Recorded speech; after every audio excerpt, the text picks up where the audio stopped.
The champagne flutes froze midair.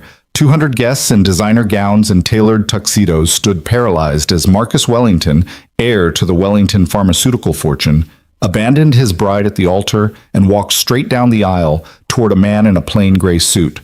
Not toward family, not toward the groomsmen, toward the quiet stranger sitting beside Arya Sterling, the bride's younger sister, whose hand he'd been holding for exactly 47 seconds. "Sir," Marcus said, his voice cracking across the cathedral silence, "I owe you everything." And just like that, the man everyone had dismissed, whispered about, and pitied all evening became the most powerful person in the room. But 3 weeks earlier, he'd been nobody at all, exactly the way he wanted it. Before we dive into this story, if you're enjoying it so far, hit that like button and drop a comment with your city so I can see how far this story travels. Now, let's go back to where it all began. 3 weeks earlier, Jonas Mercer sat in the back corner of Bruin Pages like a man trying to disappear into the furniture. The bookstore cafe smelled like old paperbacks and burnt espresso, and the mismatched chairs wobbled when you shifted your weight. But it was his. Not in ownership. He didn't own anything anymore. Not really.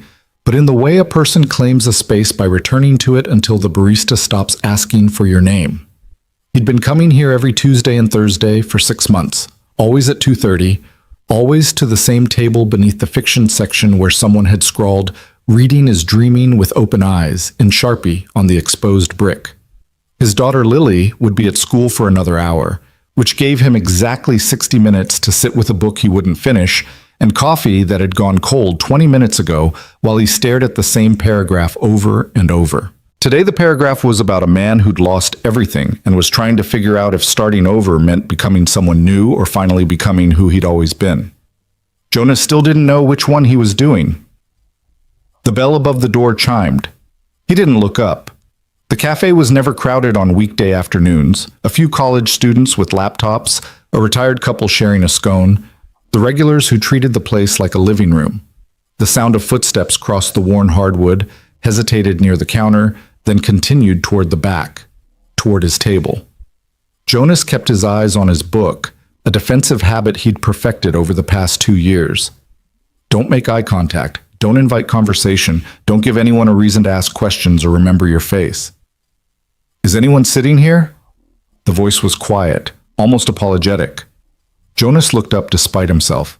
The woman standing beside the empty chair across from him looked like she'd dressed in the dark.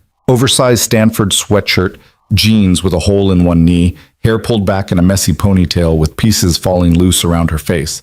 No makeup that he could see. Dark circles under her eyes that spoke of too many late nights or not enough sleep or both. She looked exhausted. She looked normal. She looked like she belonged here. "No," Jonas said. "Go ahead." She sat down with the grateful sigh of someone who'd been on her feet too long, setting a beaten leather messenger bag on the floor and a plain black coffee on the table.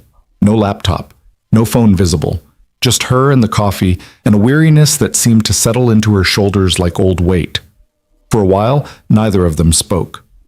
Jonas returned to his paragraph. The man in the story was burning letters from his old life one by one, and the woman across from him simply sat there, hands wrapped around her cup, staring at nothing in particular. It was the most comfortable silence Jonas had experienced with a stranger in 2 years. 20 minutes passed, then 30. The college students packed up their laptops. The retired couple left. New customers came and went, and still the woman sat there drinking her coffee in small sips, looking like she was hiding from something just as hard as he was. Finally, she spoke. "Do you ever just need to be somewhere where nobody knows your name?" Jonas looked up. She wasn't looking at him. Her eyes were fixed on the Sharpie quote above his head, but the question hung in the air between them like an offering. "Every day," he said quietly. She nodded, just once. "Me too." That was all. She didn't ask his name, didn't offer hers, didn't launch into the story of why she needed anonymity or press him for his. She just acknowledged the shared understanding and went back to her coffee, and Jonas went back to his book, and somehow the silence became even more comfortable than before. At 3:15, Jonas closed his book and stood. "I have to pick up my daughter from school." "How old?" 8. That's a good age, the woman said, and something in her voice suggested she actually knew what she was talking about, not just making conversation. Old enough to have real thoughts, young enough to still think you hung the moon. Jonas smiled despite himself. For now. I figure I've got maybe 2 more years before she realizes I'm just making it up as I go. Aren't we all? The woman said softly. He left without saying goodbye, but when he glanced back from the door, she'd turned in her chair and given him a small wave. Not friendly, exactly, more like acknowledgement between two people who'd survived something similar and recognized each other in passing. Jonas found himself thinking about her on the drive to Lily's school, about the careful way she'd asked if the seat was taken, like she was used to being turned away, about the dark circles under her eyes, and the Stanford sweatshirt that looked like it had been worn 100 times and washed half as many, about the way she'd asked if he ever needed to be somewhere nobody knew his name, not do you, but do you ever, like it was an ongoing condition rather than a one-time occurrence. She'd looked like someone hiding in plain sight. He knew the feeling. Daddy! Lily burst out of the school doors like she'd been launched from a cannon, her backpack bouncing against her shoulders, brown braids flying. We learned about the solar system today, and did you know that Jupiter has 79 moons? 79? That's more moons than days in 2 months. Jonas caught her in a hug, breathing in the smell of playground mulch and cafeteria pizza. That's a lot of moons. Miss Rodriguez said some of them are so small they don't even have names yet. They just have numbers. Imagine being a moon and not even getting a name. Lily pulled back, her face serious with 8-year-old indignation. That's not fair. No, Jonas agreed, unlocking the car. That's not fair at all. They drove home to the small 2-bedroom apartment Jonas had rented after everything fell apart. After the divorce, after the media circus, after he'd walked away from the company and the money and the life that had almost destroyed him. The apartment was in an older building with unreliable heating and a landlord who took 3 weeks to fix anything, but it was theirs. No photographers, no board members, no ex-wife's lawyers sending threatening letters about custody arrangements. Just him and Lily and a fresh start that still felt fragile most days. Can we have pancakes for dinner? Lily asked, dropping her backpack by the door with the casual disregard for property that only children possess. Breakfast for dinner? Revolutionary. You always say that. Because it's always revolutionary. Jonas headed to this kitchen, pulling out the mixing bowl and flour. Did you finish your math homework? In class? It was easy. Lily climbed onto one of the mismatched stools at the counter, swinging her legs. There's a new girl at school. Her name is Emma, and she has a lizard named Sir Hopsalot. Even though lizards don't hop, they crawl. I told her that's false advertising, and she said that's what makes it funny. Jonas whisked eggs and milk together. Sounds like you made a friend. Maybe. She sits alone at lunch like I do. Lily traced patterns on the counter with one finger. Do you think people sit alone because they want to, or because nobody asks them to sit together? The question landed heavier than she probably meant it. Jonas set down the whisk. I think sometimes it's a little bit of both. Sometimes people need space. Sometimes they're waiting for the right person to ask. Which one are you? He looked at his daughter, too perceptive, too aware, carrying knowledge that 8-year-olds shouldn't have to carry about how quickly life can change and how hard it is to trust people afterward. Both, he said honestly. Some days I need space. Some days I'm still figuring out who the right people are. Lily nodded, satisfied with this answer in a way she wouldn't have been a year ago. The divorce had taught her that adults don't always have answers, and that sometimes I don't know, or both, is the truest response anyone can give. They ate pancakes at the counter while Lily talked about Sir Hopsalot and Jupiter's 79 moons, and the substitute teacher who'd let them watch a documentary about deep-sea creatures during science class. Normal conversation, normal evening, the kind of ordinary Tuesday that Jonas had built his entire life around protecting. After dinner, Lily curled up on the couch with her library book, something about dragons and girls with swords, while Jonas did the dishes and tried not to think about the woman at the cafe. But she kept slipping into his thoughts anyway. The exhausted set of her shoulders, the way she'd wrapped both hands around her coffee cup, like she was trying to absorb its warmth. The question that had sounded less like small talk and more like a password. Do you ever just need to be somewhere where nobody knows your name? He'd spent 2 years building a life where nobody knew his name, where Jonas Mercer was just another single dad doing school pickups and grocery runs and trying to keep his daughter happy in a world that had gotten too complicated too fast, where he could sit in a bookstore cafe for an hour twice a week and nobody asked him about investments or market trends or whether he'd seen the latest article questioning his sanity for walking away from billions. The woman in the cafe had looked like she understood that, like she was running from something too. Jonas Mercer had learned the hard way that the people who understand running are often the ones who've had to do it themselves.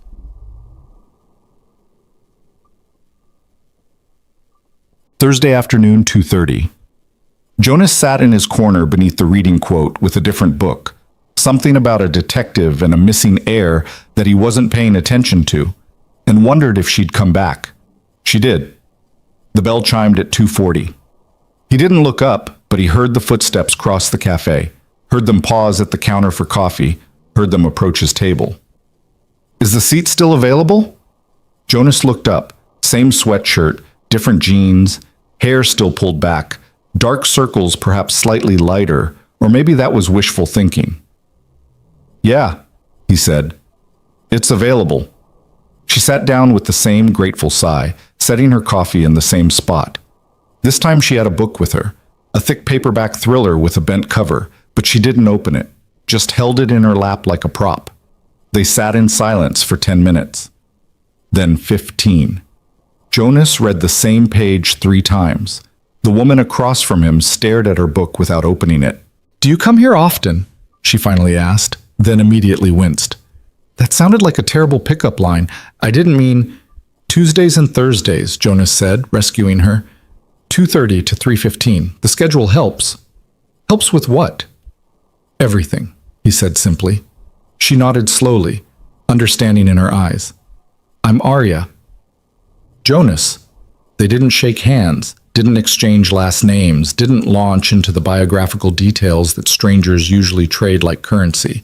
Just first names given carefully, like gifts that could be taken back if handled wrong. What are you reading? Arya asked. Jonas held up the detective novel. Something about a missing heir and family secrets. I'm not really following it. Too close to home? The question was perceptive enough that Jonas tensed before he could stop himself. But when he looked at Arya, she wasn't watching him with the calculating interest of someone digging for information. She just looked tired and understanding, like someone who'd asked the question because she knew what it felt like to have fiction hit too close to reality. Something like that, he said carefully. You? Arya held up her thriller. Corporate espionage and murder. My therapist would probably say it's me processing work stress through violent fantasy. You have a therapist who says things like that? I have a therapist who's been trying to get me to quit my job for 6 months. Arya set the book on the table. She's probably right, but I'm stubborn. About the job or the therapist? Both? A small smile. What about you? Any professionals telling you to make better life choices? Jonas thought about the lawyers who'd called him insane for walking away from the settlement, the financial advisors who'd sent increasingly desperate emails about preserving his legacy, the former colleagues who'd stopped just short of staging an intervention when he'd traded his penthouse for a 2-bedroom apartment and refused to return their calls. A few, he said. I stopped listening. Good, Arya said firmly. The people who tell you how to live your life are usually the ones who don't have to live with the consequences. They fell back into silence, but it felt different now. Less like 2 strangers tolerating proximity, and more like 2 people who'd recognized something familiar in each other and decided, tentatively, to acknowledge it. At 3:10, Jonas started gathering his things. I have to pick up your daughter, I remember. Arya smiled. 8 years old, still thinks you hung the moon. For now. Hey, Jonas? Arya's voice stopped him halfway out of his chair. Thanks for not asking questions. He understood immediately what she meant. Thanks for not pressing about the therapist or the job, or why she looked like she hadn't slept in days. Thanks for offering the same courtesy he'd needed, the chance to be present without being interrogated. Same to you, Jonas said. This time when he left, she didn't wave. But when he glanced back from the door, she'd opened her book and was actually reading it, and something about her posture looked less burdened than it had 40 minutes ago. Maybe it was the company, maybe it was the coffee, maybe it was just the relief of sitting across from someone who understood that sometimes people need to hide in plain sight, and that the kindest thing you can do is let them. Mud. The pattern established itself over the next 2 weeks, Tuesday and Thursday afternoons, 2:30 to 3:15. Jonas arrived first, claimed their table, ordered his coffee. Arya showed up 10 or 15 minutes later, always dressed down, always looking exhausted, always settling into the chair across from him with that same grateful sigh. They talked, but only in the spaces between comfortable silences. Small things, surface things, the kind of information you could share with a stranger without revealing anything that mattered. Jonas learned that Arya worked in finance, family business, it's complicated, and that she'd gone to Stanford for business but wished she'd studied literature instead. That she drank her coffee black because her father had told her adding cream and sugar was weak, and she'd believed him until she was too stubborn to admit he was wrong. That she'd had a fish named Hamlet who died when she was 12, and she'd given him a funeral that included a eulogy and a shoebox coffin. Arya learned that Jonas had worked in tech, before, when things were different, and that he read mostly mystery novels because they were the only stories where all the pieces eventually made sense. That he'd taught himself to cook after the divorce because Lily deserved better than frozen dinners, but his pancakes were still the only thing he could make really well. That he'd once believed in second chances until he'd realized some things break too thoroughly to repair. They didn't discuss why Jonas had a divorce he couldn't talk about, or why Arya looked like she was carrying the weight of a family business on her shoulders, or why they both needed a corner booth in a bookstore cafe to feel human for 45 minutes twice a week. Some things didn't need to be said. On the third Thursday, Arya asked about Lily. "What's she like?" "Your daughter." Jonas set down his book. He'd finally given up on the detective novel and switched to science fiction, and considered the question. Not the easy answer, not the proud parent response, the real one. "Braver than I am," he said finally. "When everything fell apart, when we had to move and change schools, and I couldn't explain half of what was happening because she was only 6 and 6-year-olds shouldn't have to understand why their parents hate each other. She just adapted. She made the best of it. She didn't complain about the smaller apartment or the fact that she couldn't do ballet anymore because we couldn't afford it, or that her mom only called once a month." Jonas realized he was gripping his coffee cup too hard and forced himself to relax. She just kept going. Like as long as I was okay, she'd be okay. Which meant I had to figure out how to be okay even when I wasn't, because she was watching. Arya was quiet for a moment. When she spoke, her voice was soft. "That's a lot of pressure." "Yeah," Jonas said, "but it's also the only reason I'm still here. The only reason I didn't—" He stopped, pulling back from the edge of honesty. "It gave me something to fight for." "You're a good dad," Arya said simply. "I'm trying to be." "That's the same thing." Another silence, but this one felt heavier, like they'd each revealed something that couldn't be taken back, and now they were sitting with the weight of it, deciding what it meant. "My family's all about appearances," Arya said abruptly. "Success, status, the right schools, the right connections, the right everything. My sister's getting married next month to exactly the kind of man my mother always wanted her to marry. Old money, good name, perfect pedigree. They've been planning it for a year. It's going to be at my parents' estate, 300 guests, orchestra, designer, everything." She traced the rim of her coffee cup. "And I'm supposed to stand there and smile and pretend it's about love instead of a merger between two families. I'm supposed to wear the dress they picked and give the toast they approved and bring a date who fits the image they've created. And I can't—" Her voice cracked. "I can't do it. I can't stand in that room with those people and pretend anymore." Jonas waited.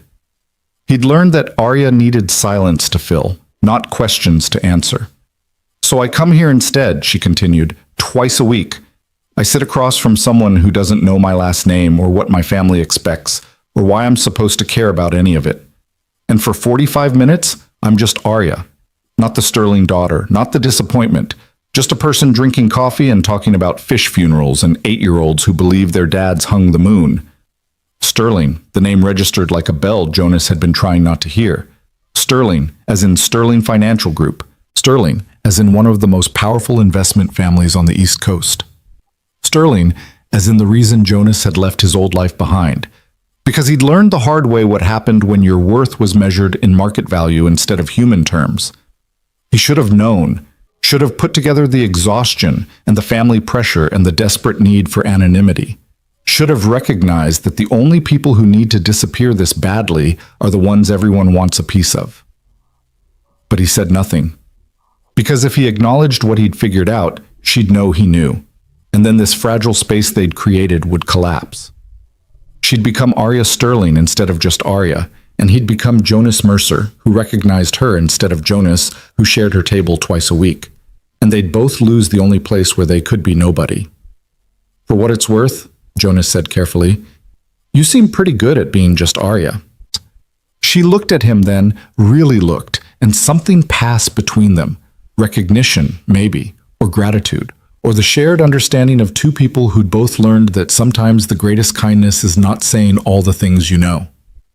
Thanks, Arya said softly. So do you, Hetz. The Tuesday before her sister's wedding, Arya didn't show up. Jonas sat in their corner booth from 2:30 until 3:45, his coffee going cold, his book unopened. He told himself there were 1,000 reasons she might miss their meeting. Work crisis, family obligation, something as simple as traffic, or a migraine, or a calendar conflict. But he knew better. He'd seen the way she'd been holding herself tighter over the past week, the way the dark circles under her eyes had deepened, the way she'd been drinking her coffee faster, like she was trying to squeeze every second from their time together before something ended. The wedding was in 4 days. Arya Sterling was probably being fitted for a dress she didn't want to wear and rehearsing a toast she didn't want to give, and navigating family expectations that were crushing her under their weight. And Jonas, who'd built his life around not getting involved in other people's problems, found himself worried. Thursday, he arrived at 2:15 instead of 2:30, ordered 2 coffees, both black, claimed their table and waited. She didn't come. At 3 o'clock, Jonas pulled out his phone and stared at it. They'd never exchanged numbers, never made plans beyond the unspoken Tuesday-Thursday agreement, never suggested meeting anywhere else or staying in touch between their cafe sessions. To contact her now would be crossing a line, would be admitting that this thing between them had become something more than two strangers sharing comfortable silence. He put his phone away. At 3:30, the bell above the door chimed. Arya walked in like she was forcing herself through each step. Different clothes this time, business casual, slacks and a blouse, hair styled instead of pulled back. She looked polished, put together, expensive. She looked miserable. I'm sorry, she said, dropping into the chair across from him. No coffee, no book. Just her and the exhaustion that seemed to radiate from her like heat. I couldn't get away earlier. Everything's been... She pressed her hands against her face. I shouldn't have come. I should be at the estate helping with final preparations, but I just needed... Coffee, Jonas said, sliding the second cup across the table. Black, still warm. Arya lowered her hands and stared at the cup like he'd offered her salvation. You waited. Yeah. You didn't have to. I know. She wrapped both hands around the coffee and took a long drink, and Jonas watched something in her shoulders finally unclench. They sat in silence for 5 minutes, 10, and slowly the person across from him stopped being Arya Sterling in business casual and started being just Arya again. The wedding's Saturday, she finally said. I know. How did you... She stopped. Right, I told you about it. You did. Another silence. Arya turned the coffee cup in her hands. I still don't have a date. Mother's been introducing me to suitable options all week. Men from the right families with the right backgrounds. Every single one of them talks about portfolios before they ask my name. She laughed, but it sounded broken. She doesn't understand why I can't just pick one. Why I can't just show up with someone impressive and play my part. Jonas understood. Arya Sterling's +1 at her sister's wedding wouldn't be a date. It would be a statement. A signal about her priorities, her choices, her place in the family hierarchy. Bringing the wrong person would be a rebellion. Bringing no one would be a failure. Either way, she couldn't win. What if, Jonas heard himself say, You brought someone completely unexpected? Arya looked up. What? Someone who doesn't fit. Someone your mother would never approve of. Someone who makes it absolutely clear that you're not playing by their rules anymore. He met her eyes. Someone like me. The words hung between them like a challenge. Jonas couldn't believe he'd said them out loud, couldn't believe he was offering to walk into exactly the kind of situation he'd spent 2 years avoiding, a room full of wealthy people and their judgment, cameras and questions, the risk of being recognized. But Arya was staring at him like he'd just offered to slay a dragon, and Jonas realized with uncomfortable clarity that he meant it, that for this person who'd given him 45 minutes of peace twice a week without asking for anything in return, he'd willingly walk back into the fire. Jonas, you don't... Arya's voice was shaking. You don't know what you're offering. My family, that world. It's not kind to people who don't fit. They'll judge you. They'll dismiss you. They'll make assumptions and comments, and they won't even try to hide it because people like that believe they're entitled to their opinions about everyone else. I know exactly what I'm offering, Jonas said quietly. I've been in rooms like that before. I know how they work. And I'm telling you that if you want someone in your corner on Saturday, someone who doesn't care about impressing your mother or networking with your father's colleagues, someone who's there because you asked, I'll do it. Arya's eyes were bright with something that might have been tears. Why? Because you've given me Tuesdays and Thursdays for 3 weeks and never once asked me why I needed them. Because you understand what it's like to need somewhere to hide. Because... Jonas stopped, then decided to just say it. Because I think you could use a friend, and I know I could too. For a long moment, Arya just looked at him. Then she reached across the table and squeezed his hand once, quick and grateful. Okay, she whispered. Okay. Thank you. They sat there for another hour, long past Jonas's usual pickup time. He texted his neighbor to grab Lily from school. Emergency, would explain later, please. They didn't talk about the wedding again. Didn't plan what he'd wear, or how they'd handle her family, or what story they'd tell about how they met. Instead, they just sat together in their corner booth while the cafe grew busy with the after-work crowd. And Jonas held Arya's hand across the table and hoped like hell he hadn't just made the biggest mistake of his carefully reconstructed life. Friday morning, Jonas stood in front of his closet and confronted the reality of what he'd agreed to. The hangers held exactly 3 dress shirts, 2 pairs of slacks, and 1 suit, charcoal gray, bought on sale 4 years ago for a job interview that had never happened. He pulled the suit out and held it up to the morning light streaming through his bedroom window. The fabric was fine, not expensive, but fine. Professional enough for a parent-teacher conference or a court appearance, probably not fine enough for a sterling family wedding. Daddy, why are you holding your interview suit? Lily appeared in the doorway, still in her pajamas, her hair a wild tangle from sleep. I have to go to a wedding tomorrow, Jonas said, hanging the suit on the back of his door. I'm trying to figure out if this is appropriate. Whose wedding? A friend's sister. Lily tilted her head, considering this information with the seriousness of a judge reviewing evidence. Is your friend the coffee lady? Jonas turned to look at his daughter. What coffee lady? The one you think about on Tuesdays and Thursdays. You get this look on your face during breakfast like you're already gone even though you're still sitting there. Then you come home after pickup and you seem less... She waved her hand vaguely. Less like you're carrying something heavy. Jonas sat down on the edge of his bed, momentarily derailed by the observation. 8 years old, and she could read him like one of her library books. Yeah, he admitted. Her name is Arya. And yes, I met her at the cafe. Is she nice? Very nice. Then the suit is fine. Lily walked over and patted his knee with the confidence of someone who'd settled the matter. If she's really your friend, she won't care what you're wearing. And if she does care, then she's not really your friend and you shouldn't go to her sister's wedding anyway. That's very wise, Jonas said. I know. Lily headed back toward the kitchen. Can we have waffles for breakfast?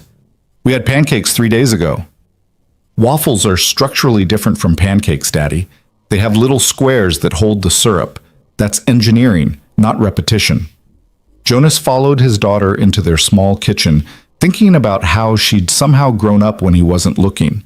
How she'd learned to see through his careful pretending, to notice when he was carrying weight and when someone had helped him set it down. How she'd absorbed the lesson he'd been trying to teach her, that kindness mattered more than appearances, and was now teaching it back to him. He made waffles. Lily drowned hers in syrup and told him about the book she was reading where dragons lived in a library and protected stories instead of gold. Jonas listened and tried not to think about tomorrow, about walking into a world he'd deliberately left behind, about the risk he was taking for someone he'd known for less than a month. But mostly, he thought about Arya's face when he'd offered, the way she'd looked at him like he'd handed her a lifeline instead of just a date to an uncomfortable family obligation. The way her hand had felt in his, desperate and grateful and trusting in a way that made his chest ache. He'd walked away from a lot of things when his marriage ended. Wealth, status, the identity he'd built over 15 years. But he'd held on to one principle. When someone needed help and you could give it, you gave it. No calculations, no weighing costs and benefits. Just help because help was needed and you were capable. Tomorrow he'd put that principle to the test in a room full of people who'd forgotten it ever existed. After breakfast, Jonas walked Lily to school and then drove to the one decent men's store in their neighborhood. The kind of place that sold suits to high school seniors going to prom and young professionals buying their first interview outfit. The sales associate was maybe 23, wearing a name tag that said Kevin, and he took one look at Jonas's jeans and old sweater and made exactly the kind of assumptions Jonas had gotten used to over the past 2 years. "Can I help you find something?" Kevin's tone was polite, professional, and completely disinterested. "I need a suit for a wedding," Jonas said. "Tomorrow, something appropriate for black tie." Kevin's eyebrows lifted slightly. "Black tie is typically tuxedos, sir. We don't rent formal wear, but I can show you our suit selection. I'm not looking to rent, I need to buy."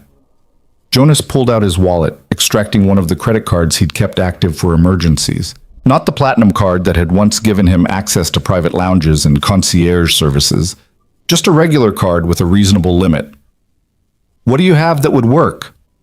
15 minutes later, Jonas stood in front of a three-way mirror wearing a navy suit that fit better than anything he'd owned in years.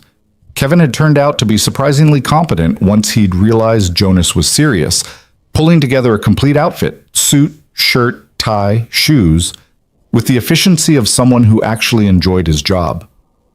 "This works," Kevin said, adjusting the jacket's shoulders. "The navy is versatile. The cut is modern without being trendy. With the white shirt and this tie," he held up a silk tie in deep blue, "you'll fit in anywhere from a garden party to a cathedral wedding." Jonas looked at himself in the mirror. The suit was good, better than good.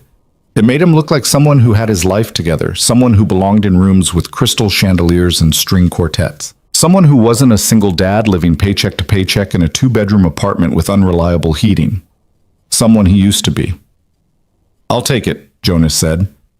The total came to just under $800. Jonas handed over his card and tried not to think about how that represented most of his carefully maintained emergency fund. Tried not to calculate how many grocery trips or school supplies or unexpected car repairs he was gambling on this one evening. Kevin processed the payment and carefully packed everything into a garment bag. "Big wedding?" he asked conversationally. "Something like that." "Well, you'll look great. Whoever she is, she's lucky." Jonas accepted the garment bag and the shoebox. "Thanks." He drove home with his purchases hanging in the back seat and his stomach in knots. This was insane. He was spending money he didn't have to attend a wedding for people he'd never met, all because a woman he'd known for 3 weeks had looked at him with desperate eyes and asked for help. Except that wasn't quite true. Arya hadn't asked for help. She'd shared her pain, and Jonas had offered assistance because that's what decent people did.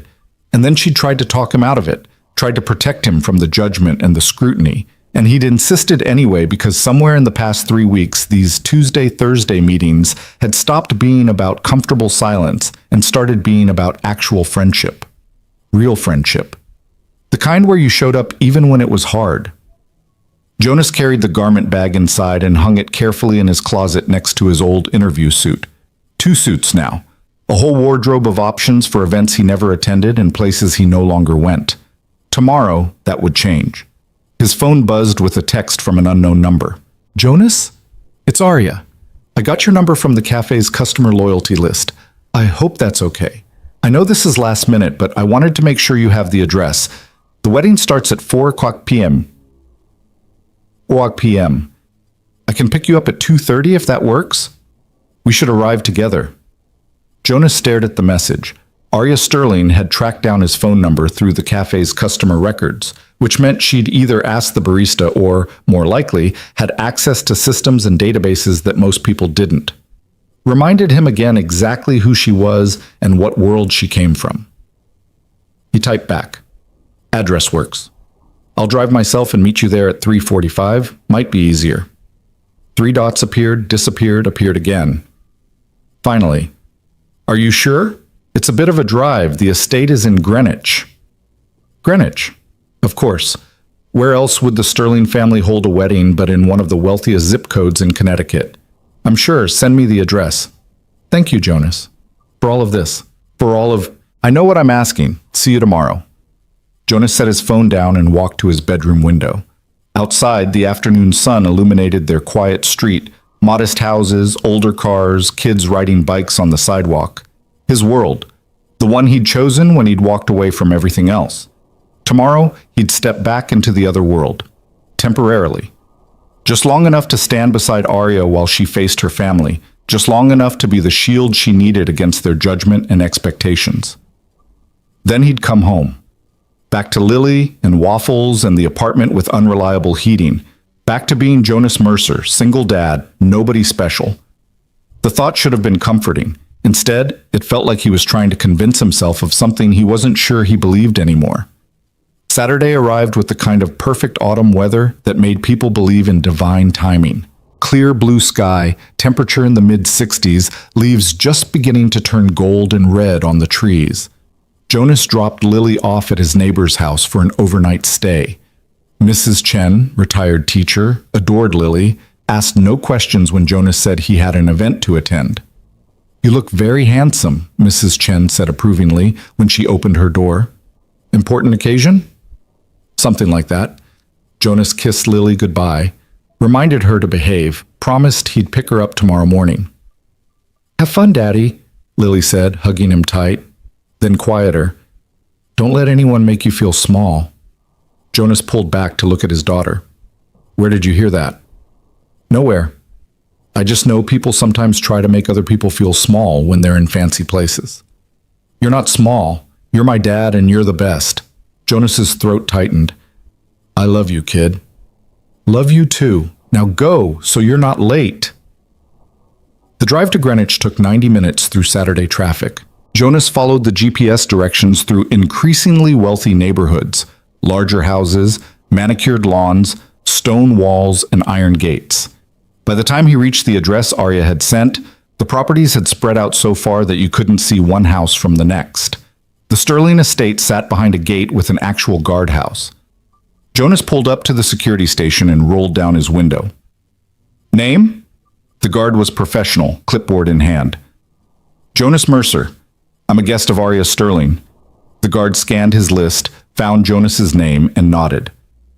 "Follow the drive to the main house. Parking attendants will direct you. The ceremony is in the south garden." The gate swung open.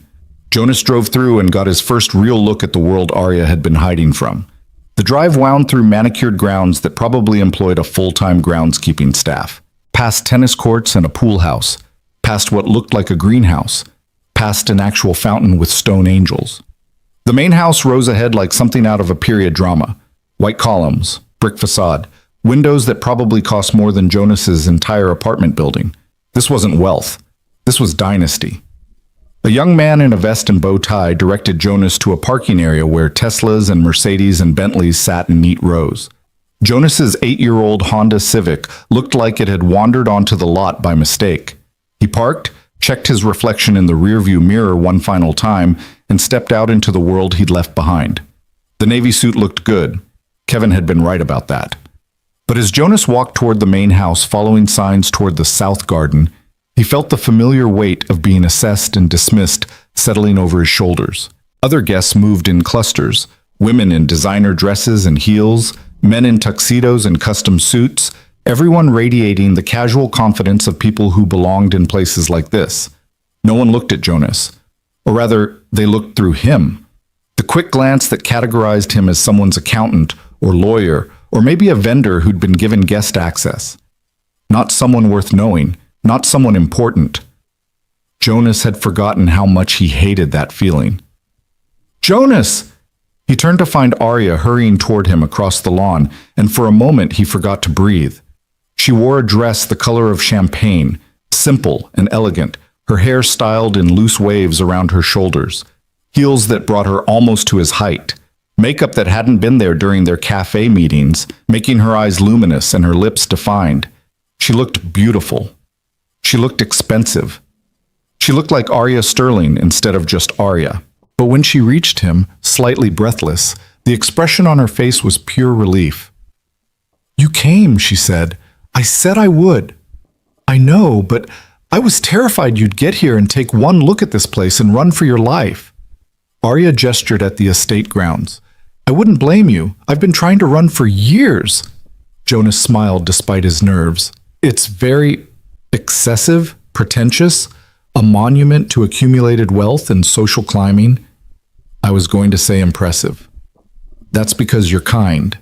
Arya linked her arm through his, and Jonas felt some of his tension ease at the familiar gesture. "Come on, I'll introduce you to my family before the ceremony starts. Get the worst part over with." They walked together across the lawn toward a terrace where guests mingled with champagne and hors d'oeuvres.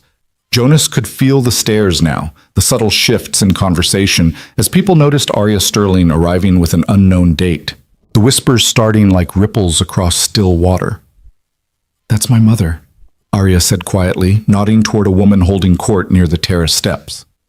"Victoria Sterling, steel spine, ice water in her veins, could negotiate with dictators and win. Try not to let her intimidate you." "I'll do my best." "And that's my father with her, Robert Sterling. Quieter than mother, but just as ruthless when it comes to family reputation. They've been married 35 years, and I think they've had maybe 3 conversations that weren't about business or social standing." Victoria Sterling looked exactly like Jonas had imagined. Tall, perfectly coiffed, wearing a dress that probably cost more than his car. She saw them approaching, and her expression shifted through several calculations in the span of a heartbeat. Surprise, confusion, displeasure, then smooth neutrality. "Arya, darling." Victoria's voice was warm honey over cold steel. "So glad you could join us. I was beginning to worry." "Mother, father." Arya squeezed Jonas's arm once, then released it to face her parents. "I'd like you to meet my guest. This is Jonas Mercer." Jonas extended his hand to Robert Sterling, who shook it with the firm grip of a man who'd been trained in power dynamics since birth. "Mr. Sterling, thank you for having me." "Of course." Robert's smile didn't reach his eyes. "Any friend of Arya's is welcome. How do you two know each other?" "We met at a cafe," Arya said before Jonas could respond. "We've been meeting there for coffee the past few weeks. Jonas has become a good friend." Victoria's eyes sharpened. "A cafe? How quaint." Her gaze swept over Jonas's suit, assessing and dismissing in one practiced look. "And what do you do, Mr. Mercer?" "I work in consulting," Jonas said, using the vague description he'd perfected for situations like this. True enough, he did occasional freelance work helping small businesses with strategy. Vague enough to avoid follow-up questions. "Consulting." Victoria repeated the word like she was tasting something slightly off. "How interesting. And you live—" "Mother," Arya interrupted firmly, "Jonas is my guest, not a job applicant. Maybe we could save the interview for another time." Victoria's smile turned glacial.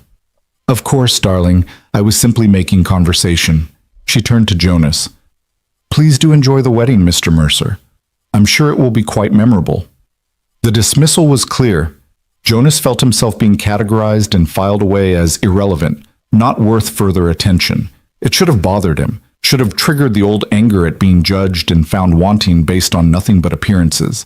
Instead, he found himself watching Arya's face and recognizing the exhaustion there. The way her shoulders had tensed the moment her mother started speaking.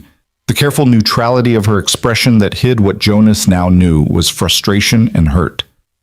This was her life. These people, this place, these constant assessments and judgments. Every day, not just Tuesdays and Thursdays. "Come on," Arya said quietly, taking his arm again. "Let me show you the garden before everyone sits down." They escaped into the crowd, Arya nodding at people who called her name but not stopping to make introductions. Jonas followed her lead, acutely aware of the looks they were drawing, the conversations that paused as they passed. "I'm sorry," Arya said when they'd found a relatively quiet corner near the garden entrance. "That was awful. My mother she's protective of you," Jonas said carefully. "She's obsessed with appearances and control." Arya's voice was tight. "She sees people as either assets or liabilities. You're a liability because you don't come from the right family or have the right connections or fit the image she's created of who her daughter should associate with." "Arya, no, you should know what you walked into. You should understand that people like my mother will judge you and dismiss you and treat you like you don't matter. And there's nothing I can do about it except stand here and tell you that you matter to me, that you're the best friend I've had in years, that you're brave and kind and good, and if she can't see that, it's her failing, not yours." Jonas looked at this woman, fierce and frustrated and fighting back tears in the middle of her sister's wedding, and felt something shift in his chest, something that went beyond friendship, beyond their Tuesday-Thursday arrangement, beyond comfortable silences over coffee. Something dangerous. "Hey," he said softly. "I signed up for this, remember?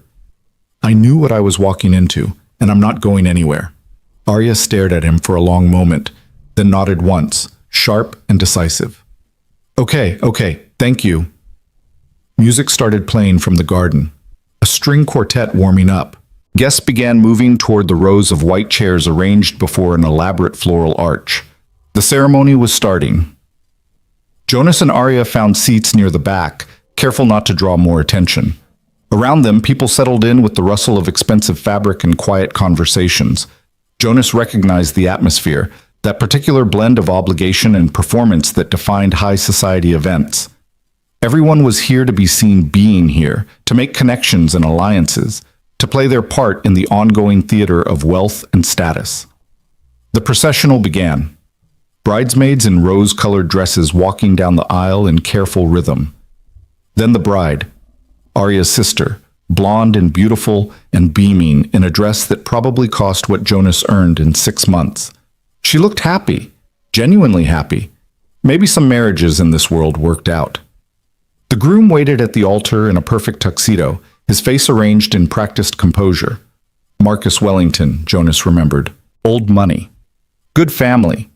Perfect pedigree. Exactly the kind of match Victoria Sterling would have orchestrated. The ceremony began with traditional vows and readings. Jonas watched the couple at the altar and tried to remember if he'd ever looked that confident on his wedding day, that certain about the future he was stepping into. Probably. He'd been young and successful and convinced that love plus wealth equaled happiness. He'd been wrong. Beside him, Arya sat very still, hands folded in her lap, face carefully neutral. But Jonas could feel the tension radiating from her, could see the way her jaw was clenched, could sense the effort it took for her to sit here and watch this performance. He reached over and took her hand, just held it, not saying anything, not making a show of it, just contact, just presence, just, "I'm here." Arya's fingers tightened around his. She didn't look at him, didn't acknowledge the gesture beyond that squeeze. But some of the tension in her shoulders eased. They sat like that through the rest of the ceremony, hands linked, watching two people promise forever while surrounded by 300 witnesses who would hold them to every word. When the officiant pronounced them married and the couple kissed, the guests applauded with appropriate enthusiasm. Jonas applauded too, played his part, smiled at the happy couple, acted like he belonged. But the whole time he was acutely aware of Arya's hand in his, and the way she held on like he was the only real thing in a room full of carefully constructed illusions. The reception line formed immediately after the ceremony, guests filing past the newlyweds and their families to offer congratulations and well wishes. Jonas found himself standing beside Arya in a slow-moving queue, watching as person after person greeted the bride and groom with practiced warmth and perfect etiquette. We could skip this, Jonas murmured to Arya. Just head straight to the reception. Can't. Mother would notice. She notices everything. Arya kept her voice low. Besides, I should congratulate my sister, even if this whole thing makes me want to run screaming. The line inched forward. Jonas watched Victoria Sterling work the crowd like a conductor leading an orchestra, guiding conversations, making introductions, ensuring everything proceeded according to her exact specifications. Robert Sterling stood beside her like a monument to quiet authority, shaking hands and offering measured smiles. Finally, they reached the bride. Arya, the sister, her name was Elena, Jonas remembered, pulled Arya into a hug that looked genuinely affectionate. I'm so glad you're here. I know you hate these things, but it means everything that you came. Of course I came. Arya pulled back, smiling. You look beautiful, Elena. Really. Congratulations. Thank you. Elena turned to Jonas, curiosity bright in her eyes. And you must be Arya's mysterious +1. I've heard absolutely nothing about you, which means you must be important. Jonas shook her hand. Jonas Mercer, nice to meet you. Elena Wellington now, I suppose. She glanced at her new husband with obvious affection. Still getting used to that. How do you and Arya know each other? We met at a cafe, Jonas said, sticking to the agreed-upon story. She saved me from drinking truly terrible coffee alone. Elena laughed. That sounds like Arya. She's always rescuing things. Stray cats, bad situations, people who look like they need a friend. She squeezed Arya's hand. Thank you for coming, and for bringing a date who actually looks at you like you matter, not like you're a networking opportunity. Something passed between the sisters, understanding, affection, shared history. Then Victoria's voice cut through the moment. Elena, darling, there are still quite a few guests waiting. Right, sorry. Elena gave them both one more smile. Find me later? I want to hear about this cafe. They moved past the bride to the groom. Marcus Wellington had the kind of face that belonged in country club portraits. Strong jaw, perfect teeth, eyes that calculated even when he smiled. He shook Arya's hand with practiced charm. Arya, good to see you. Congratulations, Marcus. Arya's voice was polite, nothing more. Marcus turned to Jonas, and something flickered in his expression too fast to read. And you are? Jonas Mercer. They shook hands. Marcus's grip was firm, confident, holding on just a beat too long while his eyes searched Jonas's face. Looking for something, finding it or not finding it, Jonas couldn't tell. Mercer, Marcus repeated slowly. Have we met before? I don't think so, Jonas said evenly. Marcus released his hand but continued staring. You look familiar. Did you work in tech? Finance? Consulting, Jonas said, fighting the urge to step back. Small business strategy. Interesting. Marcus's tone suggested it was anything but.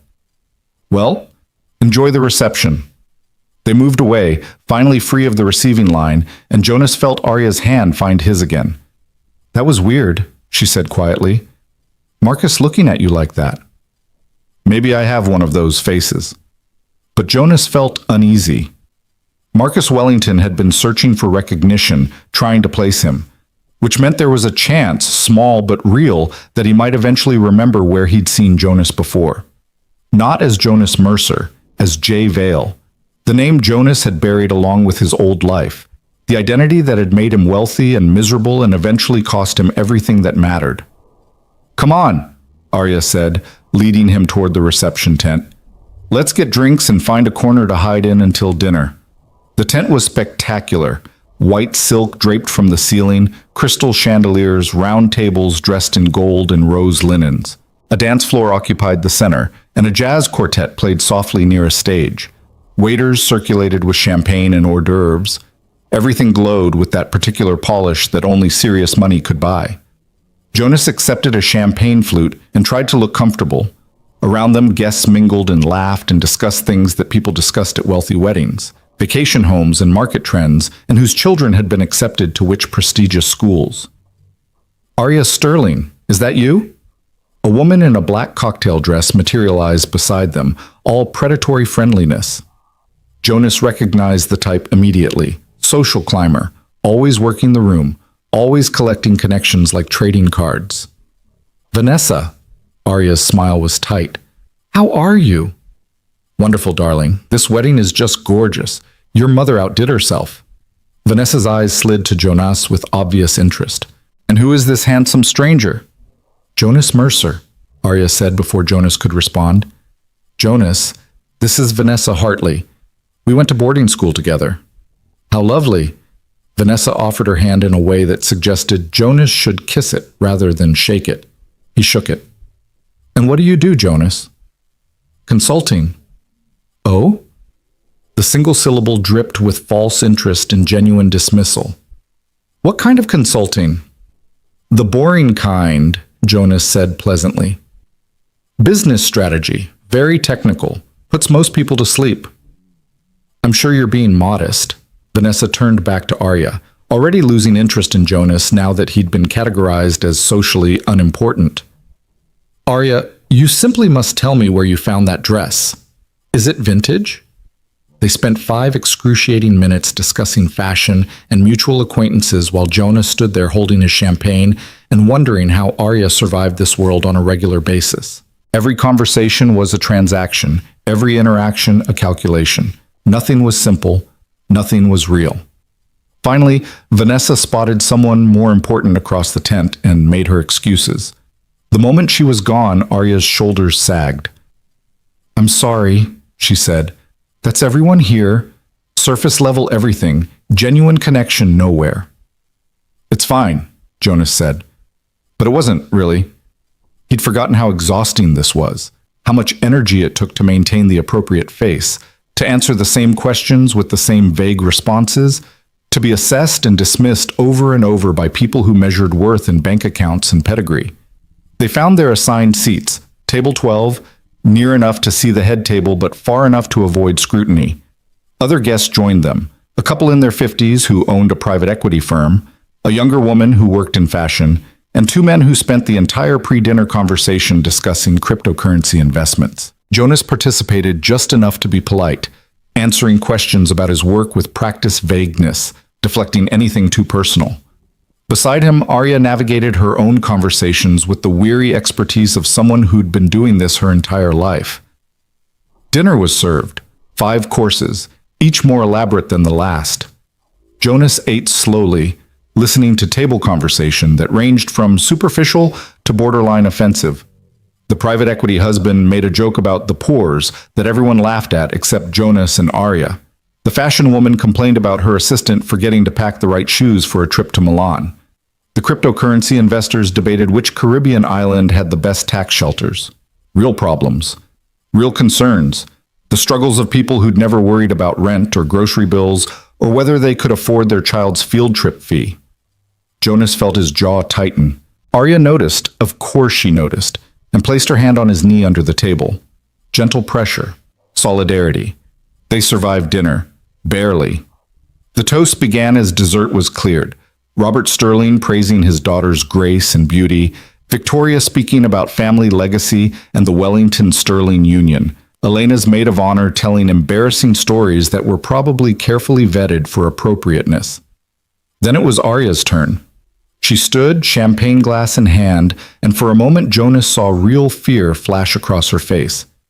Then she took a breath, squared her shoulders, and spoke. Elena has always been the good daughter, Arya began, and nervous laughter rippled through the tent.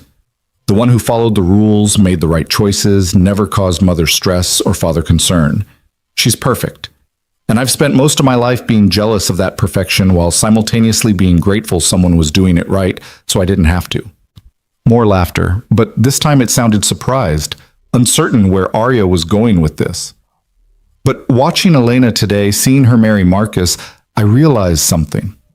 Arya's voice grew stronger. Perfection isn't about following rules or meeting expectations. It's about finding someone who sees you, really sees you, and chooses you anyway. Someone who makes you feel safe enough to be honest, vulnerable enough to be real. Someone who doesn't care about your pedigree or your portfolio or your potential, just about you. Arya's eyes found Jonas across the tent, held his gaze. That's what I hope Elena and Marcus have found in each other. That's what I hope we all find someday. That one person who matters more than everything else. She raised her glass. To Elena and Marcus, may you always see each other clearly. The tent erupted in applause. Arya sat down quickly, her cheeks flushed, refusing to look at anyone. Jonas reached over and squeezed her hand under the table. That was perfect, he said quietly. That was terrifying, Arya whispered back. Mother's going to kill me later. Worth it? Maybe. The band struck up music for the first dance. Marcus and Elena took the floor while guests watched with champagne and approval. They moved well together, practiced and confident, like they'd been preparing for this performance. When the song ended, other couples joined them, filling the dance floor with designer gowns and expensive tuxedos. Dance with me? Arya asked, surprising Jonas. I should warn you I'm not very good. Neither am I. Come on. They moved to the edge of the dance floor where the lighting was softer, where they could blend into the crowd. Jonas took Arya's hand, placed his other hand on her waist, and tried to remember the basic steps his mother had taught him decades ago.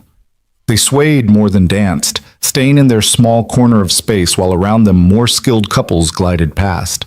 Thank you for being here, Arya said, her voice nearly lost in the music. For all of this. I know it's been awful. It hasn't been that bad. Jonas, your table companion made a joke about poor people.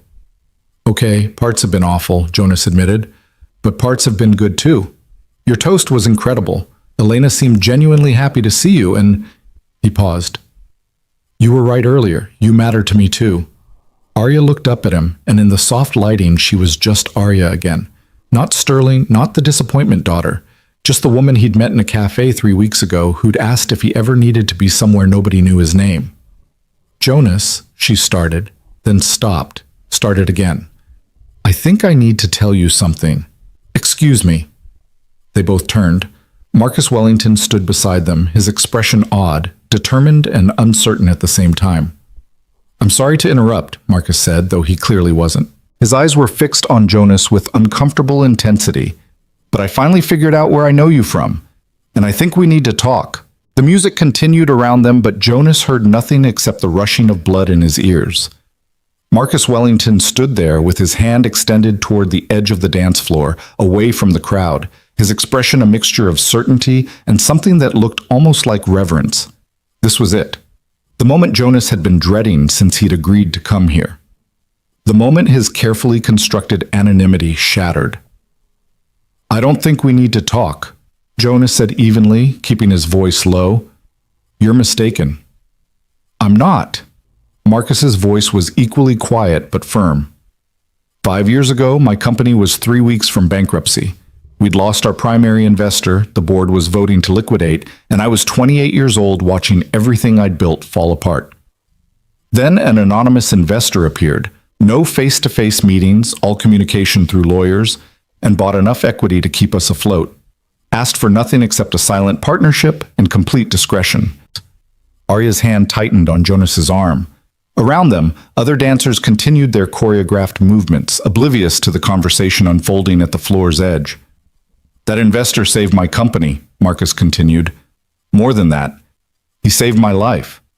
I spent years trying to find him, trying to thank him properly. His lawyers wouldn't reveal his identity. Said he valued privacy above all else. The only name I ever heard was Jay Vale. The name hung in the air between them like an accusation. Jonas felt Arya go very still beside him, felt the moment she connected the pieces, felt her realization land like a physical blow. You're mistaken, Jonas repeated, but his voice lacked conviction now. I saw a photo once, Marcus said. Just one. Taken from a distance at some tech conference. The lawyers sent it by accident in an email chain. I recognized you the moment you walked through the receiving line, but I couldn't believe it. Jay Vale, the ghost investor, the man who saved my company and then vanished, standing at Elena's wedding with Arya Sterling. Marcus. Jonas's jaw tightened. This isn't the time or place. You're right. It's not. Marcus glanced at the dance floor, at his new bride spinning with her father, at the guests who'd started to notice their conversation. But I need you to know that I owe you everything. My company, my reputation, my ability to stand here today and marry the woman I love, All of it exists because you chose to help a stranger when no one else would. I didn't do it for gratitude, Jonas said quietly. I know, that's why it mattered. Marcus pulled a business card from his pocket and pressed it into Jonas's hand. I won't tell anyone.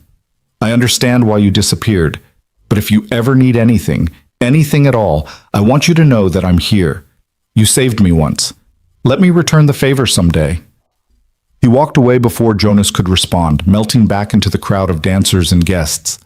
Jonas stood frozen, the business card burning in his palm, acutely aware of Arya standing beside him like a statue. Arya, he started. Not here. Her voice was very quiet, very controlled.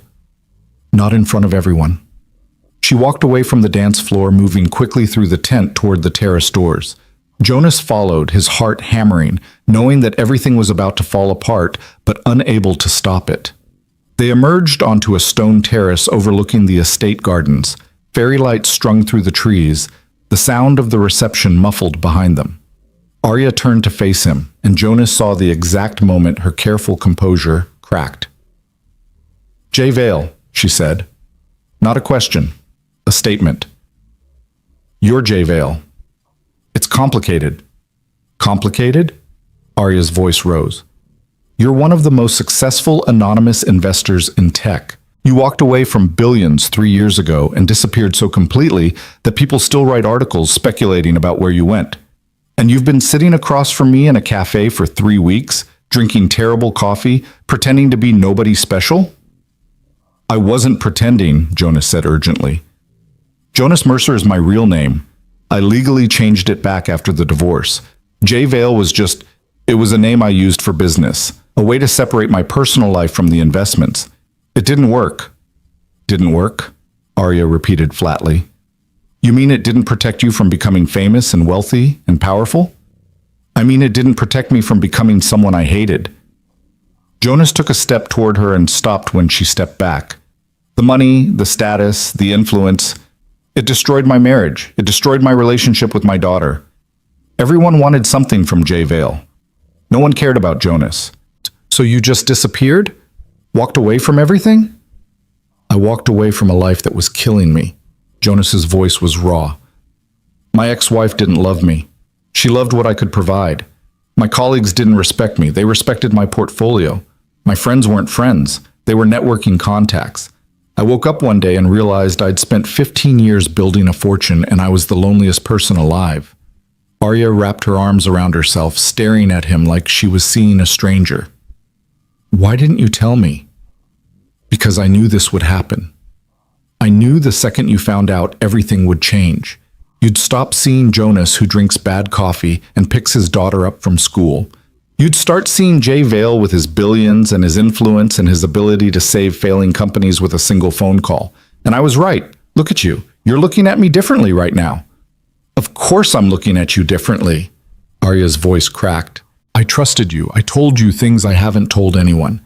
I brought you here, to my family, because I thought you understood what it was like to be judged and dismissed based on appearances. I defended you to my mother, and the whole time you were lying to me. I never lied.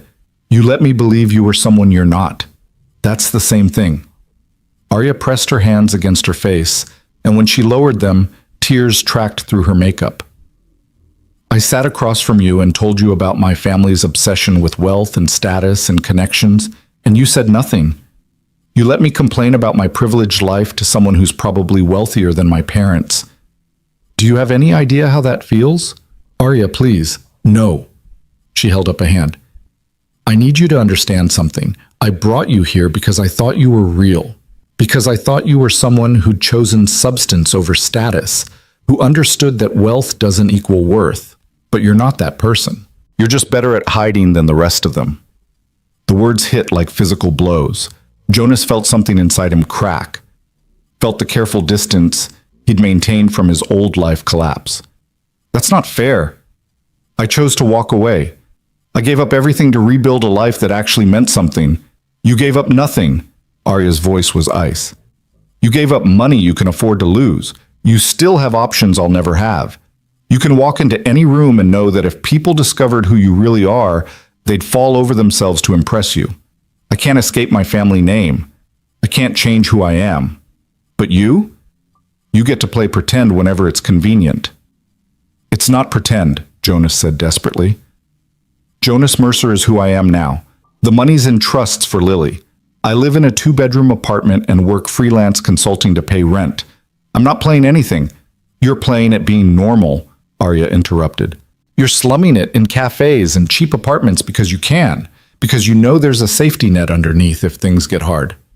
That's not the same as actually struggling. That's just... She made a frustrated gesture. That's just poverty tourism for the wealthy. That's not what this is. Then what is it? Arya demanded. Why did you really come here tonight? Was it kindness, or was it curiosity about seeing how the other half lives again? Jonas stared at her, stunned by the accusation. I came because you asked me to, because you needed someone in your corner and I wanted to be that person. Because somewhere over the past 3 weeks, you became the first real friend I've had in years. That hasn't changed. Everything has changed, Arya's voice rose. Don't you see that? I can't look at you now without wondering what else you're hiding. I can't trust that anything you've told me is true. You said you understood what it was like to need anonymity, but you don't. You chose invisibility. I'm suffocating under visibility. Those aren't the same thing. Behind them, the terrace doors opened. Victoria Sterling emerged, her expression glacial as she took in the scene. Her daughter crying, Jonas standing there helplessly, the obvious signs of an argument. Arya, Victoria said sharply. Guests are asking about you. This is your sister's wedding. Pull yourself together and get back inside. Mother, not now. Now. Victoria's voice cut like a knife. Whatever is happening here can be dealt with later. Right now you have obligations. Arya looked between her mother and Jonas, something crumbling in her expression. Then she straightened her shoulders, wiped at her eyes, and walked past both of them back into the tent without another word. Jonas started to follow, but Victoria stepped into his path. Mr. Mercer, she said, examining him with new interest. Or should I say Mr. Vale? Yes, Marcus told me. He thought I should know exactly who my daughter brought as her guest. Her smile was razor sharp. Imagine my surprise to learn that the man I dismissed as a nobody is actually someone quite significant. Mrs. Sterling, I misjudged you, Victoria continued as if he hadn't spoken. And I rarely misjudge people. That's quite an achievement. Of course, now that I know who you are, I have several investment opportunities I'd love to discuss. My husband's firm is always looking for strategic partners, and someone with your track record... Stop. Jonas's voice was flat. This is exactly why I changed my name. Why I walked away. Because the moment people know who Jay Vale is, they stop seeing the person and start seeing the opportunity. You dismissed me when you thought I was ordinary. Now you're courting me because you think I'm useful. Neither version has anything to do with who I actually am. Victoria's expression didn't change, but something cold flickered in her eyes. The world runs on usefulness, Mr. Vale. The sooner you remember that, the better. Now, if you'll excuse me, I have a wedding to manage and a daughter to repair. She swept back inside, leaving Jonas alone on the terrace with the party sounds drifting through the closed doors and fairy lights twinkling in the garden below. He stood there for a long moment, Marcus's business card still clutched in his hand, feeling the full weight of what had just happened settle over him. His identity was exposed. Arya hated him, and despite his best efforts to stay hidden, Jay Vale had stepped back into the spotlight. Jonas pulled out his phone and texted his neighbor that he'd be picking Lily up earlier than planned. Then he walked around the side of the estate to the parking area, avoiding the main tent entirely. His Honda Civic sat among the luxury vehicles like an apology, and Jonas had never been more grateful for something ordinary in his life. He drove home through the darkening evening, hands tight on the wheel, replaying the confrontation with Arya over and over in his mind. Her accusation that he was playing at being normal, her anger at his deception, her tears that he'd caused by not trusting her with the truth from the beginning. She was right about some of it. He did have a safety net. He could access his money if he truly needed it, could return to his old life if circumstances demanded. That was a privilege most people didn't have, but she was wrong about his motivations. He hadn't walked away from wealth as an experiment or a performance. He'd fled because staying meant losing himself completely. Jonas had learned the hard way that you could have everything and still be empty. That wealth couldn't buy connection or meaning or peace. That the people who wanted Jay Vale's money rarely wanted Jonas Mercer's company. He'd chosen simplicity not because he was slumming, but because he was surviving. But explaining that to Arya now felt impossible. She'd trusted him with her vulnerability, and he'd kept his past hidden. That betrayal couldn't be reasoned away or justified, no matter how good his intentions had been. Mrs. Chen answered her door with Lily already packed and ready, her small overnight bag sitting by the entrance. "You're early," Mrs. Chen observed. "Everything all right?" "Change of plans," Jonas said, managing a smile. "Thanks for watching her." "Any time." Mrs. Chen studied his face with the perception of someone who'd spent 40 years reading children and adults alike. Sometimes plans change for good reasons. Sometimes they change because we needed them to. Jonas nodded, not trusting himself to speak. Lily bounded over and hugged him tight, chattering about the movies she'd watched and the pizza they'd ordered. He carried her bag to the car and listened to her talk, grateful for the normalcy of her presence, the reminder of what mattered. "Did you have fun at the wedding?" Lily asked once they were driving home. "It was complicated," Jonas said honestly. "Complicated bad or complicated interesting?" "Both." Lily considered this. "Did you get to dance with the coffee lady?" "Her name is Arya, and yes, we danced." "Did she like your suit?" "I don't know," Jonas admitted. "We didn't really talk about the suit." "What did you talk about?" Jonas pulled up to a red light and looked at his daughter in the rear-view mirror. 8 years old and asking questions he didn't know how to answer. "We talked about trust," he said finally. "About whether keeping secrets is the same as lying. About what happens when people find out you're not who they thought you were." "That sounds sad," Lily said quietly. "Yeah," Jonas agreed. "It was pretty sad." They drove the rest of the way in silence. At home, Jonas helped Lily get ready for bed and read her 3 chapters of the Dragon Library book, voices and all, until she fell asleep mid-sentence. He sat there for a while afterward, watching her breathe, reminding himself why he'd made all the choices that led to this moment. Everything he'd done, leaving his marriage, walking away from his wealth, building a life from scratch, had been for her.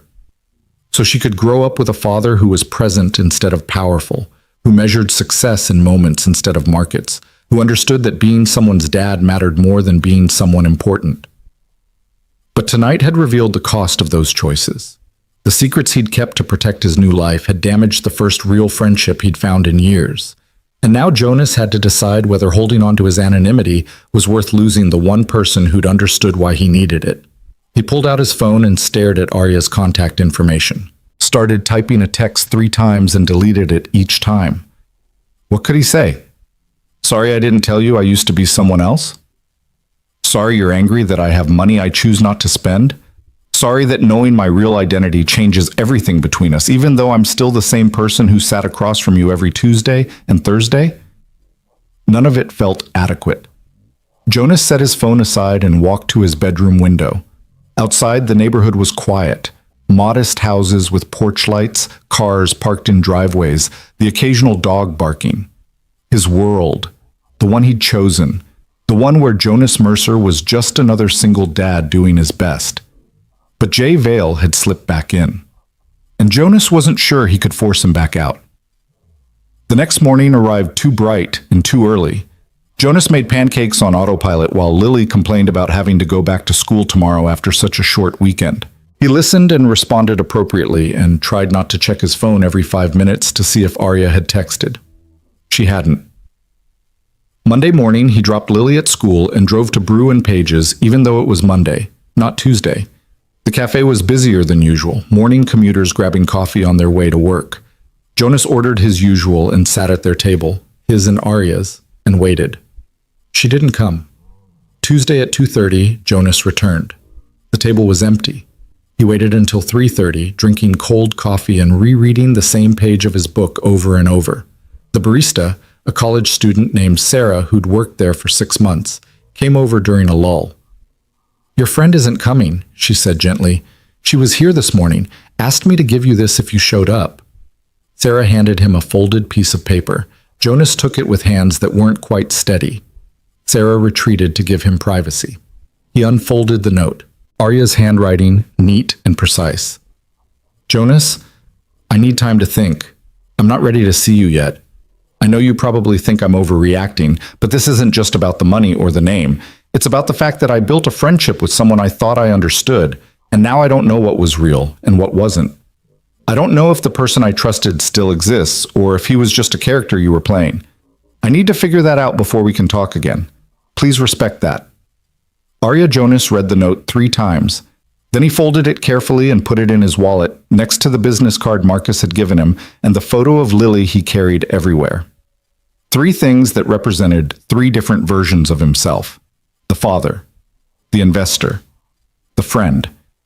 He thought he could keep them separate, thought he could choose which one to be in any given moment, but Saturday night had proved that impossible. The moment Jay Vale became visible, he consumed everything else. Jonas Mercer disappeared. The careful boundaries collapsed, and Jonas didn't know how to rebuild them.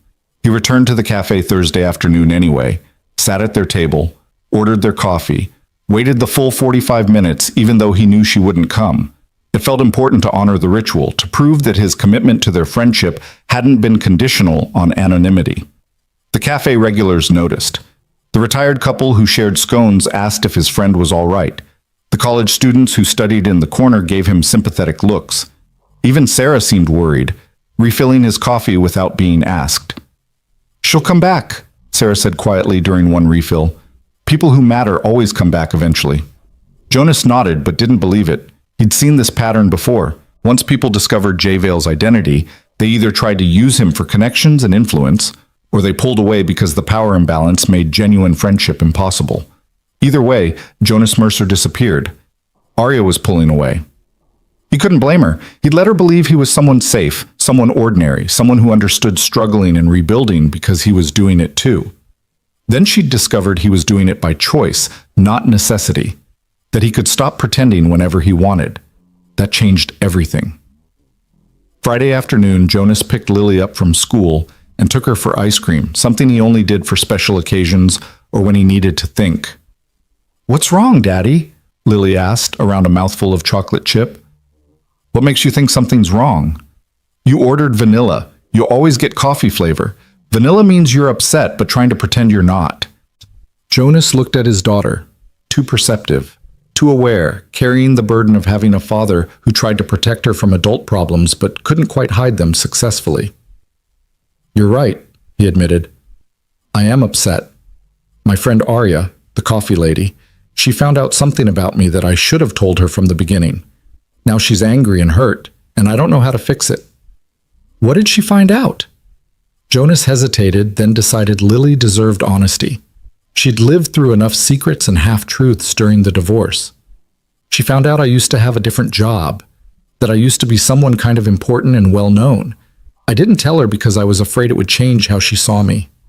"Did it?" "Yeah," Jonas said quietly. "It did." Lily ate her ice cream thoughtfully for a moment. "When Emma found out you were my dad, she got weird for a few days." "What? Why?" "Because her mom had seen you picking me up and told Emma you were really handsome, and maybe Emma should invite me over for a play date so her mom could meet you." Lily rolled her eyes. "Emma was embarrassed and didn't want me to think she was only being my friend because her mom wanted to meet you, so she avoided me for a while." Jonas felt something twist in his chest. What happened? "I told her I didn't care why she wanted to be friends originally. I just cared that she was my friend now. That the beginning doesn't matter as much as what you do after." Lily looked at him seriously. "Maybe your coffee lady needs to hear that too. That who you were before doesn't change who you are now. And if she's really your friend, she'll figure that out." Out of the mouths of 8-year-olds, Jonas reached over and squeezed Lily's hand. "When did you get so wise?" "I've always been wise. You just don't listen enough." But she grinned, removing the sting from her words. They finished their ice cream and drove home through the Friday afternoon traffic. Jonas thought about what Lily had said, about beginnings versus middles, about judging people on who they were now instead of who they used to be. It was good advice, mature advice, the kind of wisdom that came from watching adults mess up relationships and learning from their mistakes. But Jonas wasn't sure it applied to his situation with Arya.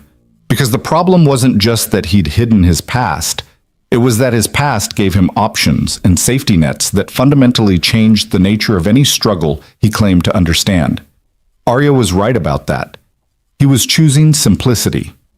She was trapped in complexity. Those weren't equivalent experiences, no matter how much Jonas wanted them to be. Saturday morning, Jonas woke to his phone buzzing with notifications. He grabbed it groggily, expecting spam or maybe Mrs. Chen confirming next week's schedule. Instead, he found 17 missed calls from unfamiliar numbers, 12 text messages, and 6 voicemail notifications. His stomach dropped. The first text was from Marcus Wellington. "I'm so sorry. I didn't tell anyone, I swear. It must have leaked some other way. Call me if you need anything." The second was from a number he didn't recognize. "Mr. Vale, I'm a reporter with the Boston Globe. Would you be willing to comment on reports that you attended the Sterling Wellington wedding? Our sources indicate..." Jonas stopped reading. With shaking hands, he opened his browser and searched his name. The results made his blood run cold. Mysterious investor J. Vale. Spotted at Connecticut.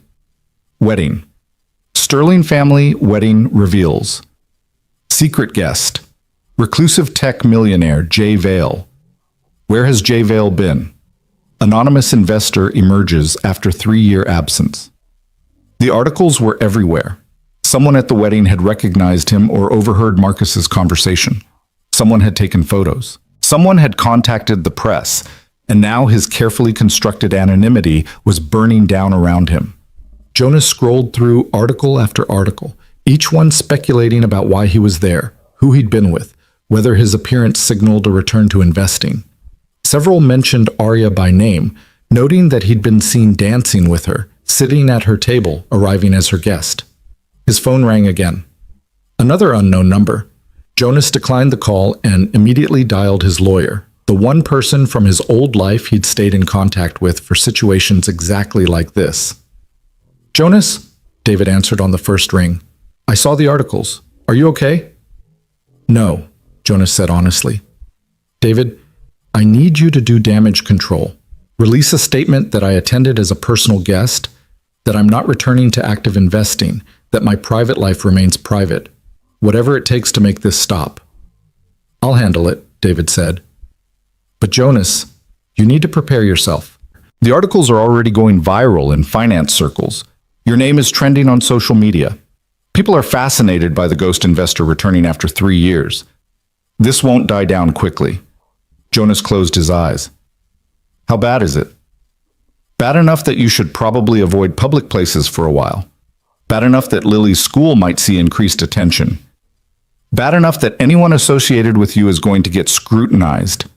Anyone associated with him." That meant Arya. The woman already drowning in her family's expectations and public scrutiny, now being dragged into Jonas's mess because she'd trusted him enough to bring him to her sister's wedding. "Fix it," Jonas said tightly. "I don't care what it costs. Fix it." He hung up and sat in his bedroom, staring at his phone as more notifications poured in. His identity was everywhere now. J. Vale was back, whether Jonas Mercer wanted him or not, and there was no way to shove the ghost back into hiding. By noon, Jonas had turned off his phone entirely. The calls and texts had become relentless. Reporters, former colleagues, people he hadn't spoken to in years suddenly desperate to reconnect. Even 2 producers wanting to discuss documentary opportunities about the man who walked away from billions. The attention felt like drowning in slow motion, each notification another weight pulling him under. Lily found him sitting at the kitchen table, staring at his silent phone like it might explode. "Daddy, why aren't you answering your phone? Mrs. Chen called the apartment phone. She said people have been coming to her door asking about us." Jonas's head snapped up. "What people?" "She didn't say. Just that they were asking questions and she told them to leave." Lily's eyes were wide, worried. "Are we in trouble?" "No, baby. We're not in trouble." Jonas pulled her into a hug, feeling her small body tense against his chest. "Some people found out about my old job and they're curious. That's all. It'll blow over soon." But he could hear the lie in his own voice, and from the way Lily pulled back to study his face, she could hear it too. "Is this about the coffee lady?" she asked quietly. "About what you told her?" In a way, Jonas brushed hair from her forehead. Sometimes when you try to keep something private, it makes people more interested when they find out. They want to know why it was secret in the first place. That's stupid. Yeah, Jonas agreed. It really is. They spent Saturday inside, curtains drawn, Jonas monitoring the news on his laptop while Lily built an elaborate castle from blocks on the living room floor. David called the apartment line twice with updates. The statement had been released, but interest was only growing. Someone had dug up old photos of Jonas from tech conferences, creating side-by-side comparisons with the candid shots from the wedding. The internet had become obsessed with his transformation from polished tech investor to ordinary single dad. They're calling it the greatest voluntary disappearing act in modern finance, David said during the second call. There's speculation you're writing a book, starting a new company, suffering from some kind of breakdown. The theories are everywhere. What are they saying about Arya? Jonas asked, the question he'd been afraid to voice. David hesitated. Some outlets are speculating about the nature of your relationship, whether she knew who you were, whether the Sterling family orchestrated the meeting for investment purposes. It's not kind, Jonas. Jonas closed his eyes. Can we sue them? For what? Speculation isn't libel unless they make specific false claims. And unfortunately, your appearance at her family wedding has made her part of the story. David's voice softened. I'm sorry. I know that's not what you wanted to hear. After hanging up, Jonas opened his laptop and searched Arya's name. The results made him feel physically ill. Sterling daughter's mystery. Date revealed as reclusive millionaire. Was Arya Sterling's wedding +1? A publicity stunt? Victoria Sterling denies orchestrating daughter's introduction to Jay Vale. The articles dissected everything. What Arya had been wearing, how long they'd danced, the fact that she'd left the reception early. Several included quotes from anonymous sources close to the family, suggesting that Victoria Sterling had been furious about Jonas's presence, that Arya had gone rogue by bringing an unapproved date, that the Sterling family was scrambling to control the narrative. One article included a photo of Arya on the terrace, and Jonas's chest constricted when he saw her face. Even in the grainy distance shot, he could see she'd been crying. Could see the moment he'd broken her trust, captured and disseminated to thousands of strangers who would now judge her choices, her emotions, her life. This was exactly what he'd feared, exactly why he'd walked away from being Jay Vale. Because once you became public property, everything you did became content for consumption. Every relationship got scrutinized. Every private moment became potential news. And he dragged Arya into it. Sunday morning arrived with a knock on the apartment door. Jonas checked the peephole and found Marcus Wellington standing in the hallway, dressed casually in jeans and a sweater, looking uncomfortable and determined in equal measure. Jonas opened the door.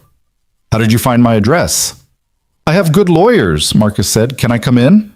Jonas glanced back at the apartment. Lily watching cartoons on the couch, breakfast dishes still in the sink, the lived-in chaos of their normal life. Then he stepped aside and let Marcus enter. Marcus looked around the small space with poorly concealed surprise, taking in the mismatched furniture, the crayon drawings stuck to the refrigerator with magnets, the general modest income family atmosphere. This wasn't where people expected billionaires to live, even reformed ones. Mr. Wellington, Lily said politely from the couch, muting the TV. Did you come to see my dad? I did. Marcus smiled at her with genuine warmth. You must be Lily. Your father talks about you. He does? Lily looked at Jonas with surprise. He mentioned you at the wedding, Marcus said. Said you were the best thing in his life. Lily's face lit up, then dimmed as she remembered the current situation. Are you here because of all the phone calls? Lily, why don't you watch your show in your room for a bit? Jonas suggested gently. She gathered her blanket and stuffed dragon toy and headed to her bedroom, but not before giving Marcus a long, assessing look that was pure 8-year-old judgment. The door closed with a firm click. She's protective, Jonas said. She should be. After the past few days, you probably need it. Marcus shoved his hands in his pockets. I came to apologize. I know I said I wouldn't tell anyone, and I didn't. But Elena's maid of honor overheard our conversation on the dance floor and told 3 people before dessert was served. By the end of the reception, half the guests knew. Someone contacted the press. It's not your fault, Jonas said tiredly. I should have known this would happen the moment I walked into that wedding. Should have known I couldn't just show up and stay invisible. But you tried anyway. For Arya. Marcus sat down on the couch without being invited, a presumption that would have annoyed Jonas, except that he looked genuinely distressed. She's not doing well. Elena called me this morning, said Arya hasn't left her apartment since Monday. Won't answer calls from her family. The press has been camped outside her building. Jonas's stomach dropped. How bad is it? Bad enough that Victoria Sterling actually apologized to her, publicly. Marcus pulled out his phone and showed Jonas an article. Made a statement yesterday about misjudging you at the wedding, about recognizing your character and integrity, about being honored that someone of your caliber chose to support her daughter. It's damage control, obviously, trying to spin the narrative so it looks like they knew who you were all along and approved. Jonas read the statement, Victoria's carefully crafted words that painted her initial dismissal as simply not recognizing him rather than judging him unworthy.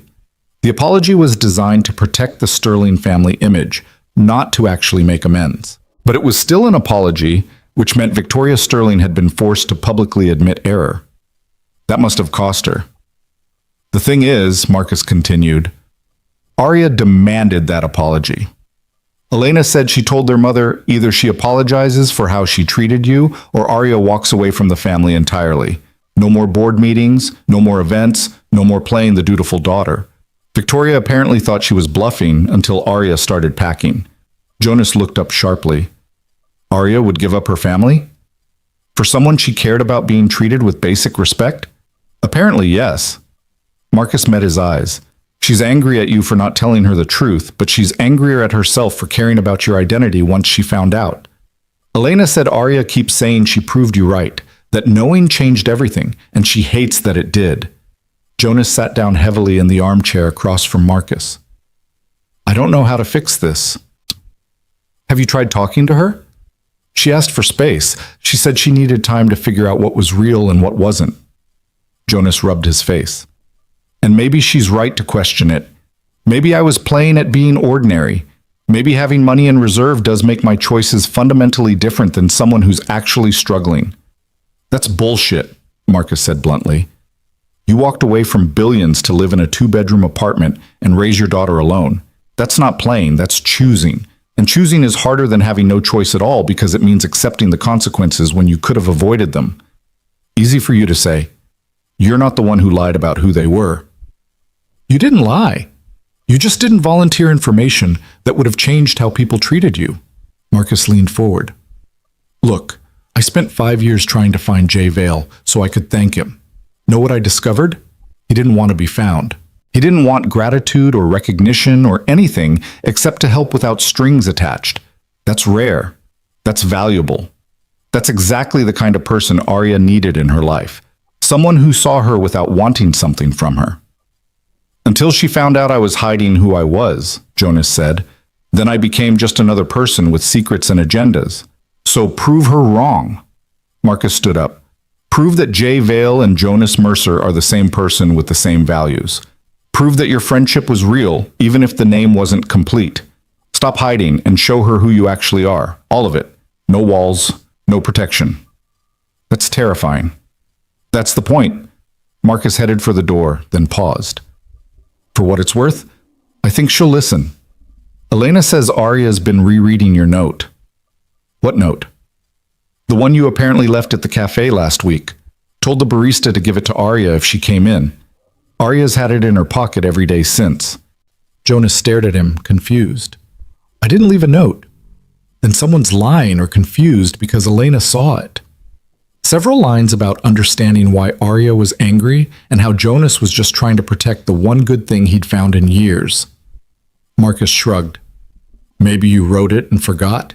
You've had a stressful week.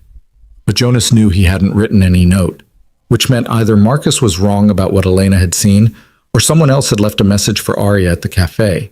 Neither option made sense. After Marcus left, Jonas sat in his apartment and thought about what he'd said, about proving that Jonas and Jay were the same person, about showing Arya everything without walls or protection. The idea terrified him in a way that walking into the Sterling wedding hadn't. because this wasn't about surviving one uncomfortable evening. This was about exposing the whole messy truth, the divorce that had shattered him, the loneliness that had driven him to disappear, the fear that no one would ever see past the money to the person underneath.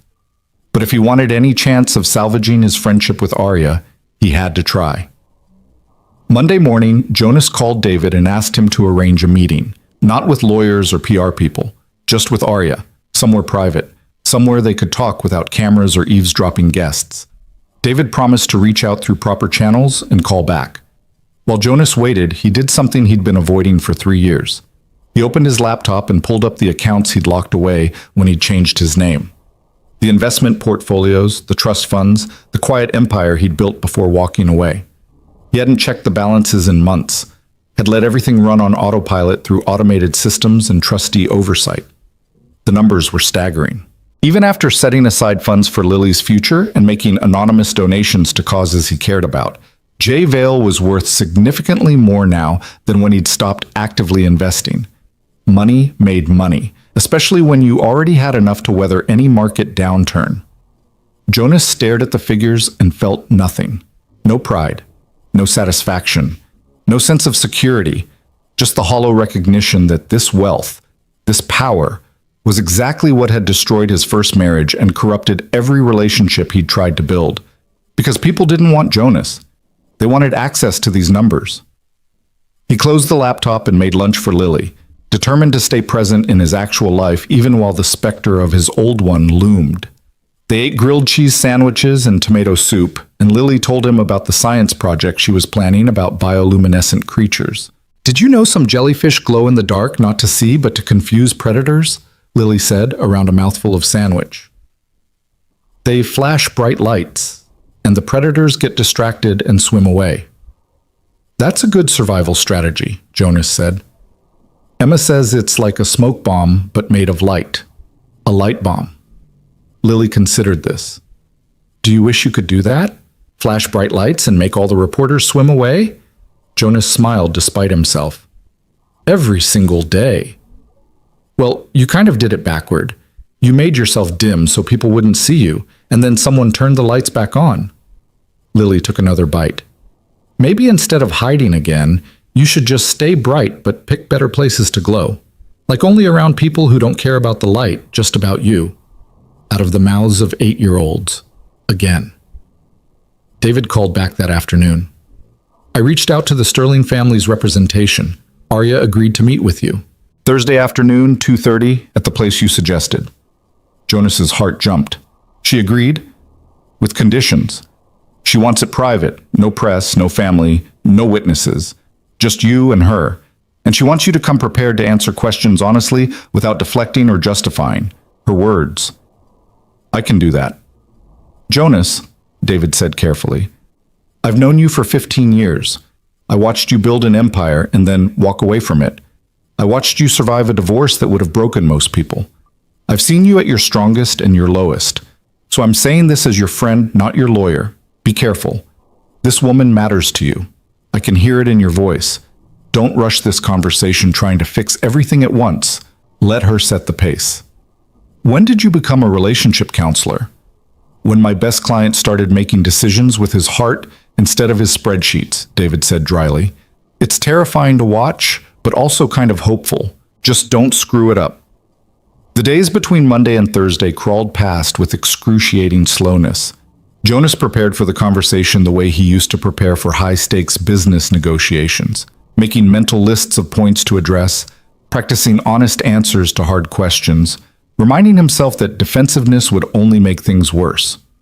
But this wasn't a negotiation. This was an apology, an explanation, a plea for Arya to see that the person she'd trusted in the cafe still existed, even if his name carried more weight than she'd known. Tuesday afternoon, Jonas went to Brew and Page's even though he knew Arya wouldn't be there. He sat at their table with his coffee and his book, and honored the ritual because it felt important. Sarah the barista came over during a quiet moment. "Your friend came in yesterday," she said softly. "Didn't stay long, just sat here for about 10 minutes and left." "Did she say anything?" "Not to me, but she was crying." Sarah hesitated.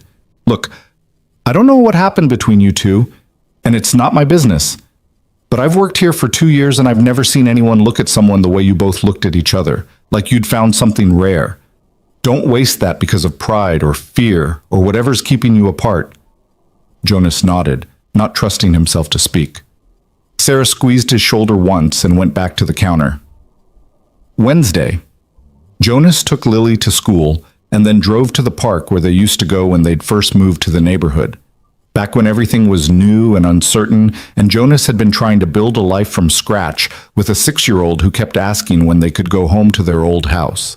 He sat on the bench they'd claimed as theirs and thought about transformation, about who he'd been when he'd first sat here, broken, lost, convinced he'd made a terrible mistake walking away from security and status, about who he'd become over 2 years, steadier, more present, actually happy in small moments he'd never noticed before.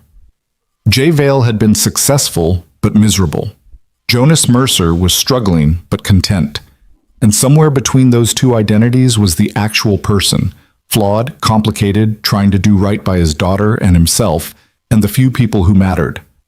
That was who he needed Arya to see. Not the ghost investor or the single dad playing at poverty, just Jonas, whole and honest, asking for a second chance at friendship with someone who'd become vital to his life in less than a month. Thursday morning, Jonas woke at dawn and couldn't get back to sleep. He made coffee and sat at the kitchen table watching sunrise paint the walls pink and gold while his mind raced through every possible version of the coming conversation. Arya angry and unforgiving. Arya sad and distant. Arya willing to listen but unable to trust. Arya deciding their friendship couldn't survive the weight of his deception. He made Lily breakfast and walked her to school, holding her hand the whole way, even though she usually insisted she was too old for that now. "Good luck with the coffee, lady," Lily said at the school entrance. "Remember what I said about beginnings not mattering as much as middles. And also," she looked up at him seriously, "if she's mean to you, you don't have to be friends with her, even if you like her. You deserve people who are nice."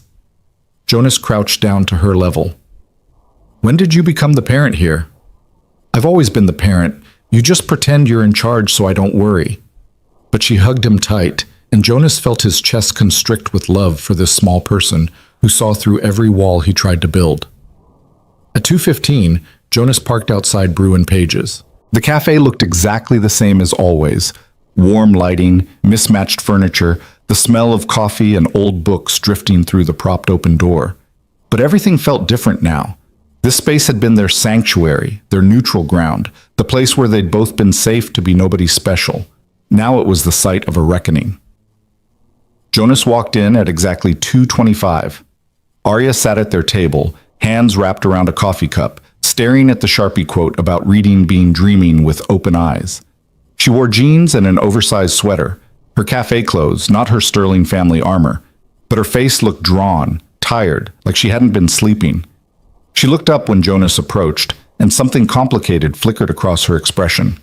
Not quite anger, not quite welcome, something in between. "Hi," Jonas said quietly. "Hi."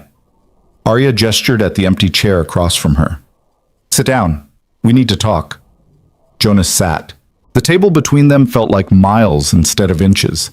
He wanted to reach across and take her hand, offer comfort or connection, but he kept his hands in his lap and waited for Arya to set the pace like David had advised. "I have questions," Arya said without preamble, "and I need you to answer them honestly. Not spin, not justification, just truth. Can you do that?" "Yes." "Why didn't you tell me who you were?" The question was direct, uncompromising. "From the beginning, when we first met, why didn't you just say, 'I used to be someone else, and I'm trying to start over'?" Jonas took a breath. "Because every time I've told someone about my past, they've changed how they treated me. Either they wanted something from Jay Vale, investment advice, connections, money, or they pulled away because they couldn't get past the wealth disparity. Either way, Jonas disappeared. And I was so tired of disappearing. So you lied to me instead." "I didn't lie. I just didn't volunteer information that would have changed everything between us." Jonas met her eyes. "And I was right, wasn't I? The moment you found out, everything did change. You started looking at me differently, questioning whether our friendship was real, wondering if I'd been slumming or playing games. That's exactly what I was afraid of." Arya's jaw tightened. You don't get to make that decision for me. You don't get to decide what information I can handle or how I'll react. That's controlling and condescending, and it's exactly what my family does, filtering the truth so I only see what they want me to see. The comparison hit hard. Jonas felt his face flush. You're right. I'm sorry. I wasn't trying to control you. I was trying to protect something I thought was fragile. Our friendship? Arya's voice cracked slightly. You thought it was so fragile it couldn't survive honesty? I thought I was fragile, Jonas admitted. I thought if you knew who I'd been, you'd either want to use me like everyone else, or you'd hate me for having options you don't. And I couldn't handle either outcome. So I kept quiet and told myself it was for both of us, when really it was just cowardice. Arya stared at him for a long moment, and Jonas forced himself not to look away, not to soften the admission with excuses or qualifications. This was what she'd asked for, raw truth, no polish. I did hate you, Arya said quietly. For about 3 days, I absolutely hated you. Hated that you'd let me complain about my privileged problems to someone even more privileged. Hated that you'd hidden behind anonymity while I suffocated under visibility. Hated that I'd trusted you and you'd kept this massive secret. Jonas nodded, accepting the words even though they hurt. But then I kept thinking about our Tuesdays and Thursdays, Arya continued. About the way you'd listen without trying to fix things. The way you'd understood what I meant about needing to be somewhere nobody knew my name. The way you'd offered to come to that wedding knowing exactly what kind of room you'd be walking into. She paused. And I realized I hated myself more than I hated you. Because knowing your identity did change how I saw you, and that meant I was exactly like everyone else who judges people based on wealth instead of character. Arya, no. Let me finish. She held up a hand. My mother saw you at that wedding and dismissed you as nobody. Then she found out who you were and suddenly you became somebody worth courting. I'd been so angry at her for being shallow and status-obsessed, but I did the same thing in reverse. I thought you were worth knowing when you were Jonas Mercer. When I found out you were Jay Vale, I questioned everything about our friendship. That makes me just as bad as she is. That's not true, Jonas said firmly. You questioned our friendship because I'd kept secrets, not because of money. That's completely different. Is it though? Arya's eyes were bright with unshed tears. Because I keep replaying that night, and I can't separate my anger about the deception from my feelings about the wealth. They're tangled together. And I hate that I can't just say, who cares that you used to be rich? You're still the same person, because it does matter. It matters that you have safety nets I'll never have. It matters that you chose simplicity while I'm trapped in complexity. Those things are real even if they shouldn't change how I feel about you as a person. Jonas reached across the table slowly, giving Arya time to pull away. She didn't. He took her hand carefully, like it might break. You're right. Those things are real, and I'm sorry for pretending they weren't. I'm sorry for making you feel like you couldn't acknowledge the actual differences in our situations. That was unfair. Arya's fingers tightened around his, and for a moment they just sat there holding hands across the table like they had at the wedding before everything fell apart. The cafe hummed with its usual afternoon rhythm, espresso machine hissing, quiet conversations, pages turning, and Jonas felt something in his chest loosen slightly. I need to tell you the whole story, Jonas said quietly. Not the sanitized version, not the careful explanation, the actual truth about why I walked away and what it cost me and why I'm so terrified of going back. Okay. Arya's voice was steady despite the tears tracking down her cheeks. I'm listening. Jonas took a breath and let himself fall into honesty without a net. I met my ex-wife Rebecca when I was 26. I just made my first successful investment, and I thought I was brilliant. She was beautiful and ambitious, and she saw potential in me that I didn't see in myself. We got married fast, had Lily within a year, and for a while everything seemed perfect. He paused, remembering those early years with the distance that only pain and time could provide. But as Jay Vale became more successful, Jonas Mercer disappeared. Rebecca fell in love with what I could provide, not who I was. She loved the penthouse and the vacation homes and the galas. She loved being married to someone important. She didn't love me. How do you know? Arya asked gently. Because when Lily was 6, I told Rebecca I wanted to step back. Scale down the investments, spend more time with our daughter, try to remember why we'd gotten married in the first place. And she looked at me like I'd suggested we burn down our house. Jonas's voice roughened. She said if I walked away from the money and the status, she'd leave me. That I could be Jay Vale with everything that came with it, or I could be nobody alone. So you chose nobody, Arya said. I chose Lily. I chose the chance to be her father instead of a wallet with a heartbeat. I chose the possibility that somewhere underneath all the money and power, there was still a person worth knowing. Jonas met Arya's eyes. Rebecca got the penthouse and most of the liquid assets. I got custody of Lily and the investment accounts I'd kept separate. I changed my name back to Mercer, my mother's maiden name, and I disappeared. Found this apartment, enrolled Lily in public school, started freelancing just enough to pay rent. And you've been hiding ever since, Arya said. It wasn't quite a question. I've been surviving, Jonas corrected, learning how to be present instead of profitable. Learning what Lily's favorite color is and how she likes her pancakes and what makes her laugh. Learning that the best parts of life are free, playground conversations and library books, and Tuesday afternoons in a cafe with someone who sees you instead of your bank account. Arya was quiet for a long moment, still holding his hand, processing everything he'd said. Finally, she spoke. I understand why you ran. I understand why you kept your past hidden. But Jonas, she squeezed his fingers. You can't spend the rest of your life terrified that being honest will make people treat you differently. That's not surviving. That's just a different kind of prison. I know, Jonas said, and I'm sorry I put you in the position of having to discover the truth the worst possible way. You deserved better. You deserved honesty from the beginning, and I was too scared to give it to you. Why? Arya leaned forward. Why were you so scared specifically with me? Jonas felt his throat tighten. Because you were the first person in 3 years who made me feel like myself again. Not Jay Vale. Not just Lily's dad. Just Jonas. Flawed and uncertain and trying his best. You sat across from me and didn't want anything except company and coffee and comfortable silence. I couldn't risk losing that. I couldn't risk watching you look at me differently once you knew.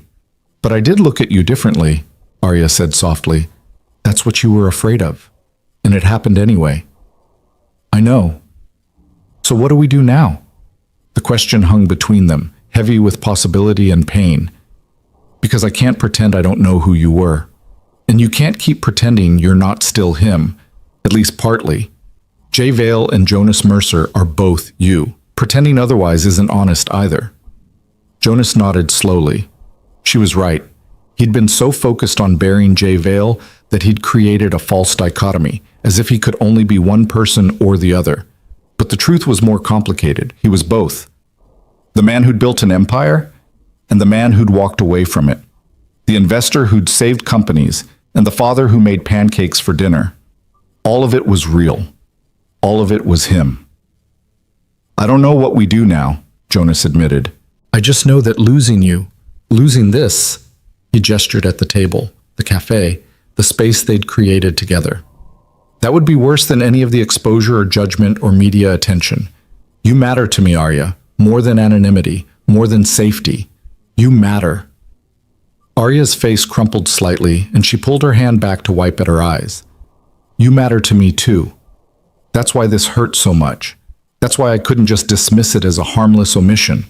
You became important, Jonas. You became necessary, and then I found out you'd been holding back the biggest part of your story. I wasn't holding back, Jonas said. I was protecting. There's a difference. Is there? Arya challenged. Because from where I'm sitting, they look pretty similar. Both involve keeping secrets. Both involve deciding what the other person can handle. Both involve choosing control over vulnerability. Jonas flinched at the accuracy of her words. You're right. I'm sorry. I thought I was being careful. I was actually just being a coward. You're not a coward, Arya said firmly. Cowards don't walk away from billions to raise their daughters. Cowards don't agree to attend hostile family weddings to support someone they barely know. Cowards don't sit here and admit their mistakes without making excuses. She took a shaky breath. You're brave, Jonas. You're just also scared. Those things can exist together. Are you still angry at me? Jonas asked quietly. Arya considered this. Yes, and no. And mostly I'm just sad that we're here instead of where we were, when everything felt simple and safe and right. She paused. Do you think we can get back there? I don't know, Jonas said honestly. I don't know if we can go back, but maybe... He hesitated, then pushed forward.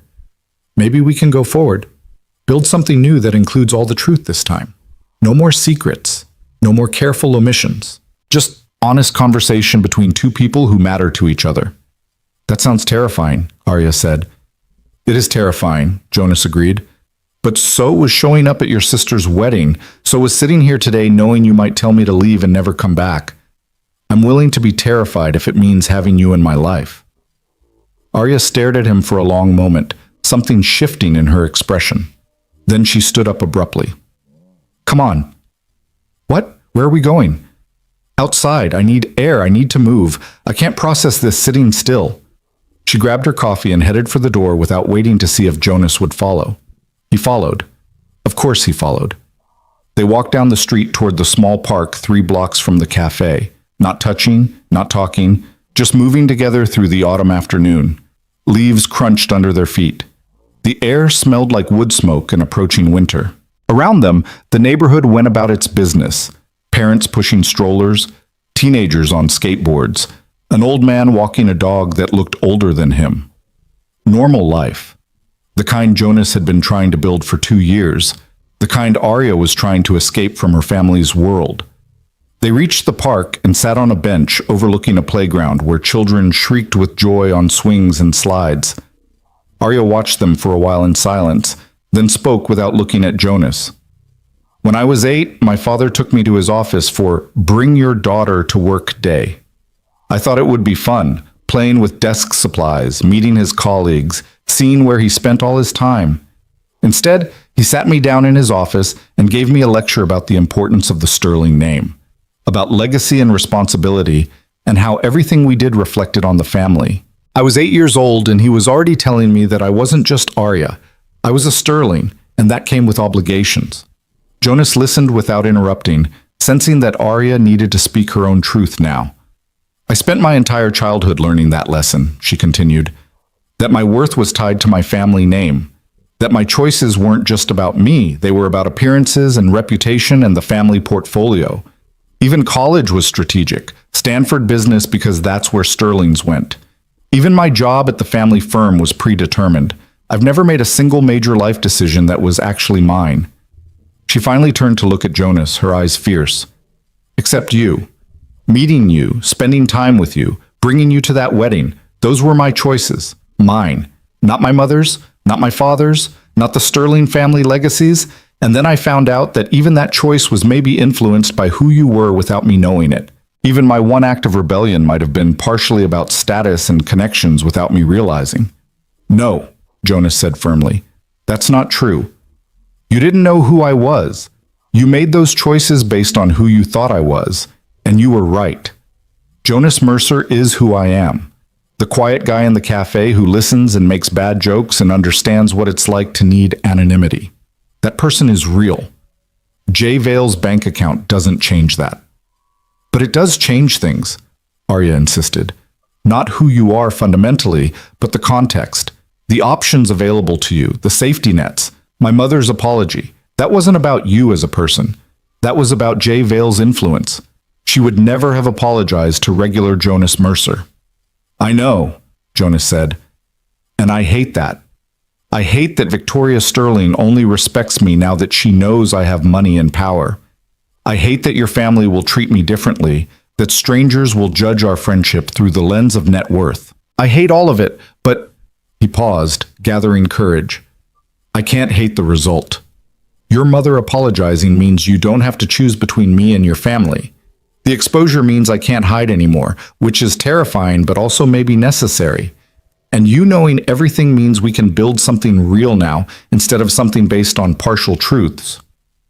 Arya pulled her knees up to her chest, wrapping her arms around them. I asked my mother why she apologized. You know what she said? She said because Arya was right. I judged that young man based on appearances and I was wrong. Also, he's Jay Vale, and we can't afford to alienate someone with that kind of influence. Both reasons. In the same breath, like they were equally important. Which one do you believe? Jonas asked. Both, Arya said with a bitter laugh. That's the thing about my mother. She's never just one thing. She's capable of genuine reflection and calculated strategy at the same time. She probably did realize she'd been unfair to you. And she definitely realized that being connected to Jay Vale is good for the family business. Those truths coexist. Like how I'm both Jonas and Jay, Jonas said. Both truths coexisting. Exactly. Arya rested her chin on her knees. I think that's what I'm struggling with. I want things to be simple, good or bad, honest or deceptive, real or fake. But nothing's that clean. You're a good person who kept secrets. I'm angry at you, but I also miss you. Your wealth is both a privilege and a burden. My family is both toxic and the only family I have. Everything's complicated. Welcome to being human, Jonas said gently. Population, everyone who's paying attention. Arya surprised him by laughing, a real laugh, not bitter or sarcastic. Is that what you tell Lily when she's upset? Sometimes. Usually I just make pancakes and hope for the best. Does it work? Pancakes solve more problems than you'd think. They sat in comfortable silence for a while, watching the children play, letting the tension between them ease gradually. Jonas thought about all the conversations they'd had in the cafe, all the careful trust they'd built over Tuesday and Thursday afternoons. It had felt fragile then. It felt even more fragile now, damaged by secrets and exposure and misunderstanding. But maybe fragile things could be stronger than they seemed. Maybe the cracks were where the light got in. Maybe relationships that survived rupture became more resilient because they'd learned how to break and rebuild. I have a condition, Arya said abruptly. If we're going to try to be friends again, real friends, no secrets, no careful omissions, I have a condition. Okay, Jonas said carefully. What is it? You have to let me see all of you. Not just Jonas Mercer, the single dad. Not just Jay Vale, the investor. All of it. The parts you're proud of and the parts you're ashamed of. The choices you regret and the things you'd do again. I need to know the whole person, not just the version you think I can handle. Jonas felt his chest tighten. That's asking a lot. I know. I'm asking anyway.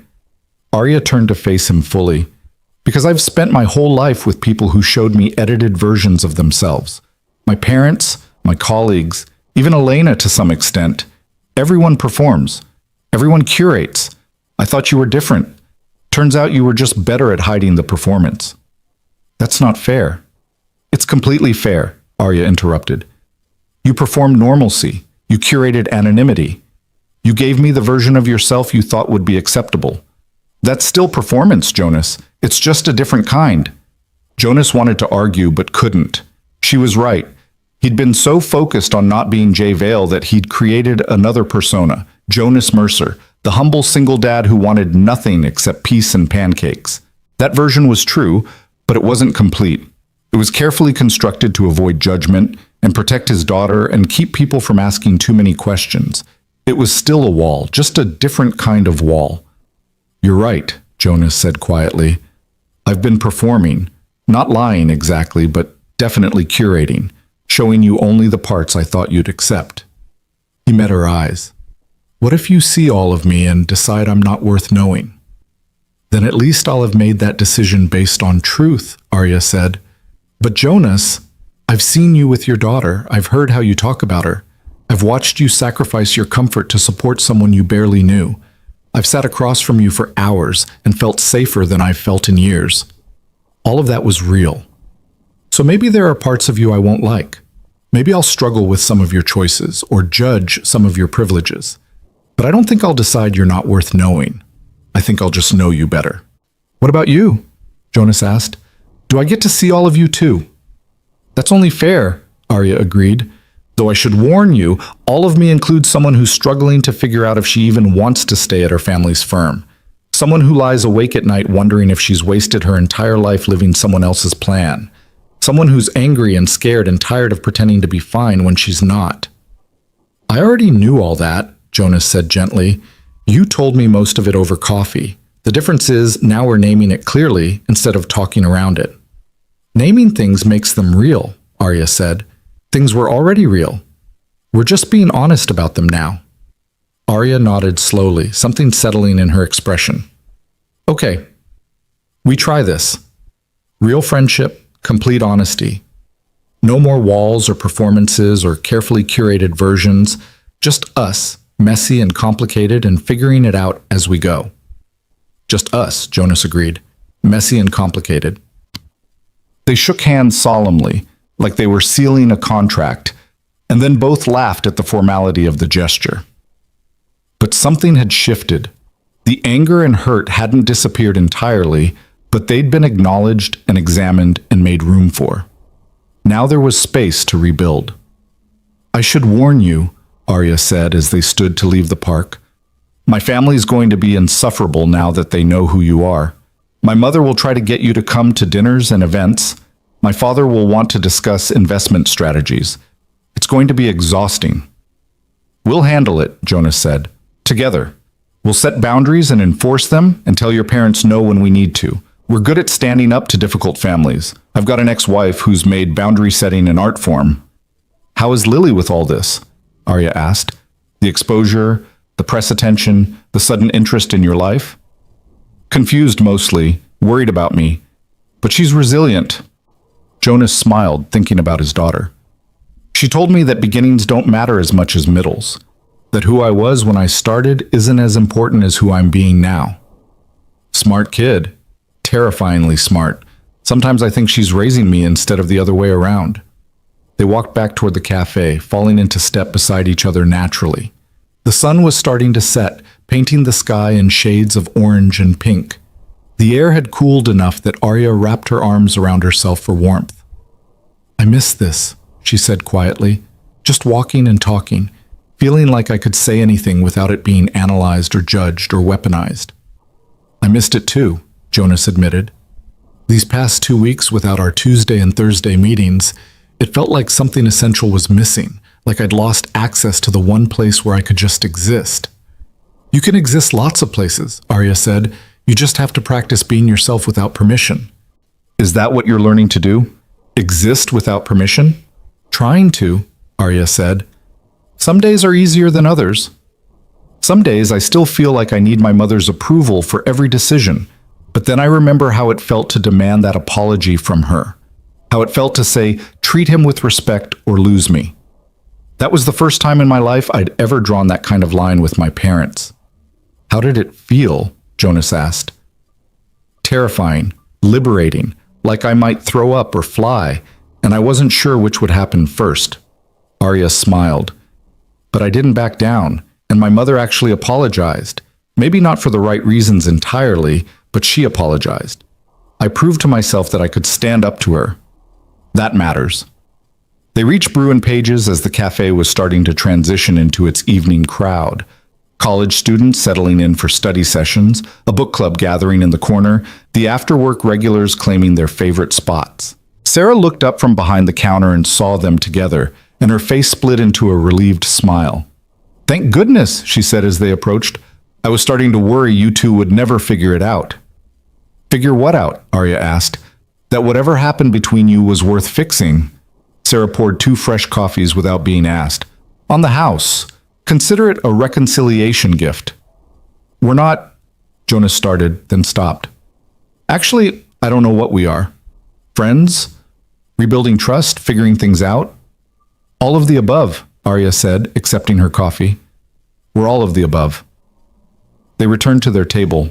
The same corner booth they'd claimed weeks ago when everything had been simple and anonymous and carefully constructed. But now they sat across from each other with all their truths visible, all their complications acknowledged, all their walls dismantled. Tell me about Lily, Arya said. Really tell me. Not just the highlights. I want to know what it's actually like raising her alone. What you struggle with. What scares you. So Jonas told her. About the nights he lay awake worrying whether he was doing enough, whether Lily would resent him someday for the divorce, whether choosing simplicity over wealth was selfish because it limited her opportunities. About the guilt he carried for not being able to afford ballet classes or summer camps or college savings that matched what he could have provided as Jay Vale.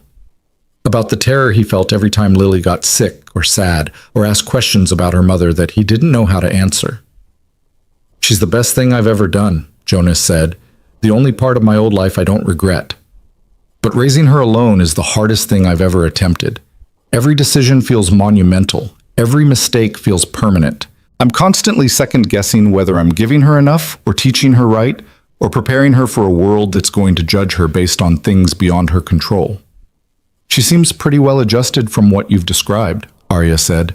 "She is, most days, but she's also 8 years old and already knows that her family is broken, that her mother chose wealth over her, that her father walked away from billions because staying would have destroyed him. That's a lot for a kid to carry." Jonas rubbed his face.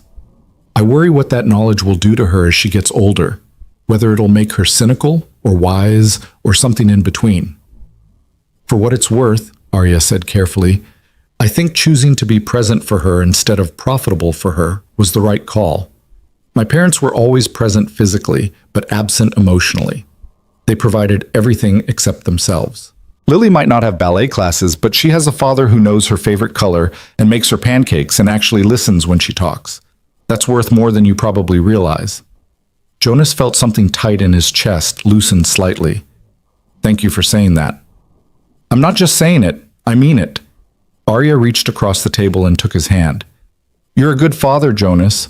Even with all the complications and fear and second-guessing, maybe especially because of those things. You care enough to worry. That puts you ahead of a lot of parents." They sat like that for a while, hands linked across the table, coffee cooling, the cafe humming around them. Then Arya spoke again, her voice careful. "My turn to be vulnerable. I told my parents yesterday that I'm taking a leave of absence from the family firm." Jonas sat up straighter. "You're leaving?" "Temporarily, maybe permanently. I haven't decided yet." Arya's voice was steady, but Jonas could hear the uncertainty underneath. "I've been working there since I graduated college." 8 years of doing exactly what they expected, following their plan, never questioning whether it's what I actually wanted. And I woke up last Tuesday and realized I've built an entire life I don't recognize. So I'm taking 6 months, figuring out who I am when I'm not performing the role of dutiful sterling daughter. How did your parents react? About how you'd expect? Mother said I was being reckless and emotional. Father asked what this would do to the company's image. Elena was the only one who seemed to understand. She told me she's been waiting for me to leave for years. Arya smiled sadly. Apparently everyone could see I was miserable except me. "What are you going to do with 6 months?" Jonas asked. "I have no idea," Arya admitted. "Maybe travel. Maybe volunteer somewhere. Maybe just sit in cafes and read books and figure out what makes me feel alive. I've spent so long doing what I should do that I don't know what I want to do." "That's brave," Jonas said. "Terrifying and brave." "I learned from watching you," Arya said simply. "You walked away from everything to figure out who you were underneath the money and status. I'm doing the same thing, just with better planning and fewer secrets." Jonas laughed despite himself. "Fair point about the secrets." They finished their coffee and ordered dinner from the cafe's small menu. Sandwiches and soup, nothing fancy, just food shared between friends who were learning how to trust each other again. They talked about everything and nothing. Lily's dragon book and Emma, the new friend. Elena's honeymoon plans. The cold front moving in next week. Small talk, but genuine. Real connection without performance. As the cafe began to empty for the evening, Sarah came over to their table. "We're closing in 20 minutes, she said apologetically. "But I'm really glad you two worked things out. This place didn't feel right without you both here."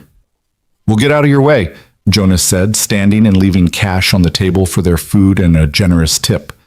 Outside, the evening had turned properly cold. Arya shivered, and Jonas resisted the urge to offer his jacket. They were rebuilding friendship, not crossing into whatever territory that gesture might suggest. But then Arya stepped closer, shoulder brushing his, and Jonas understood that physical comfort and emotional boundaries could coexist.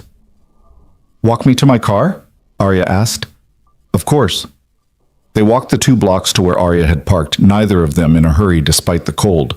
At her car, Arya turned to face him. "Tuesday?" she asked. 2:30? Same table?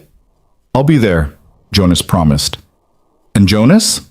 Arya's voice was serious. Thank you for today, for being honest even when it was hard, for letting me be angry without getting defensive, for showing up even though you knew I might tell you to leave.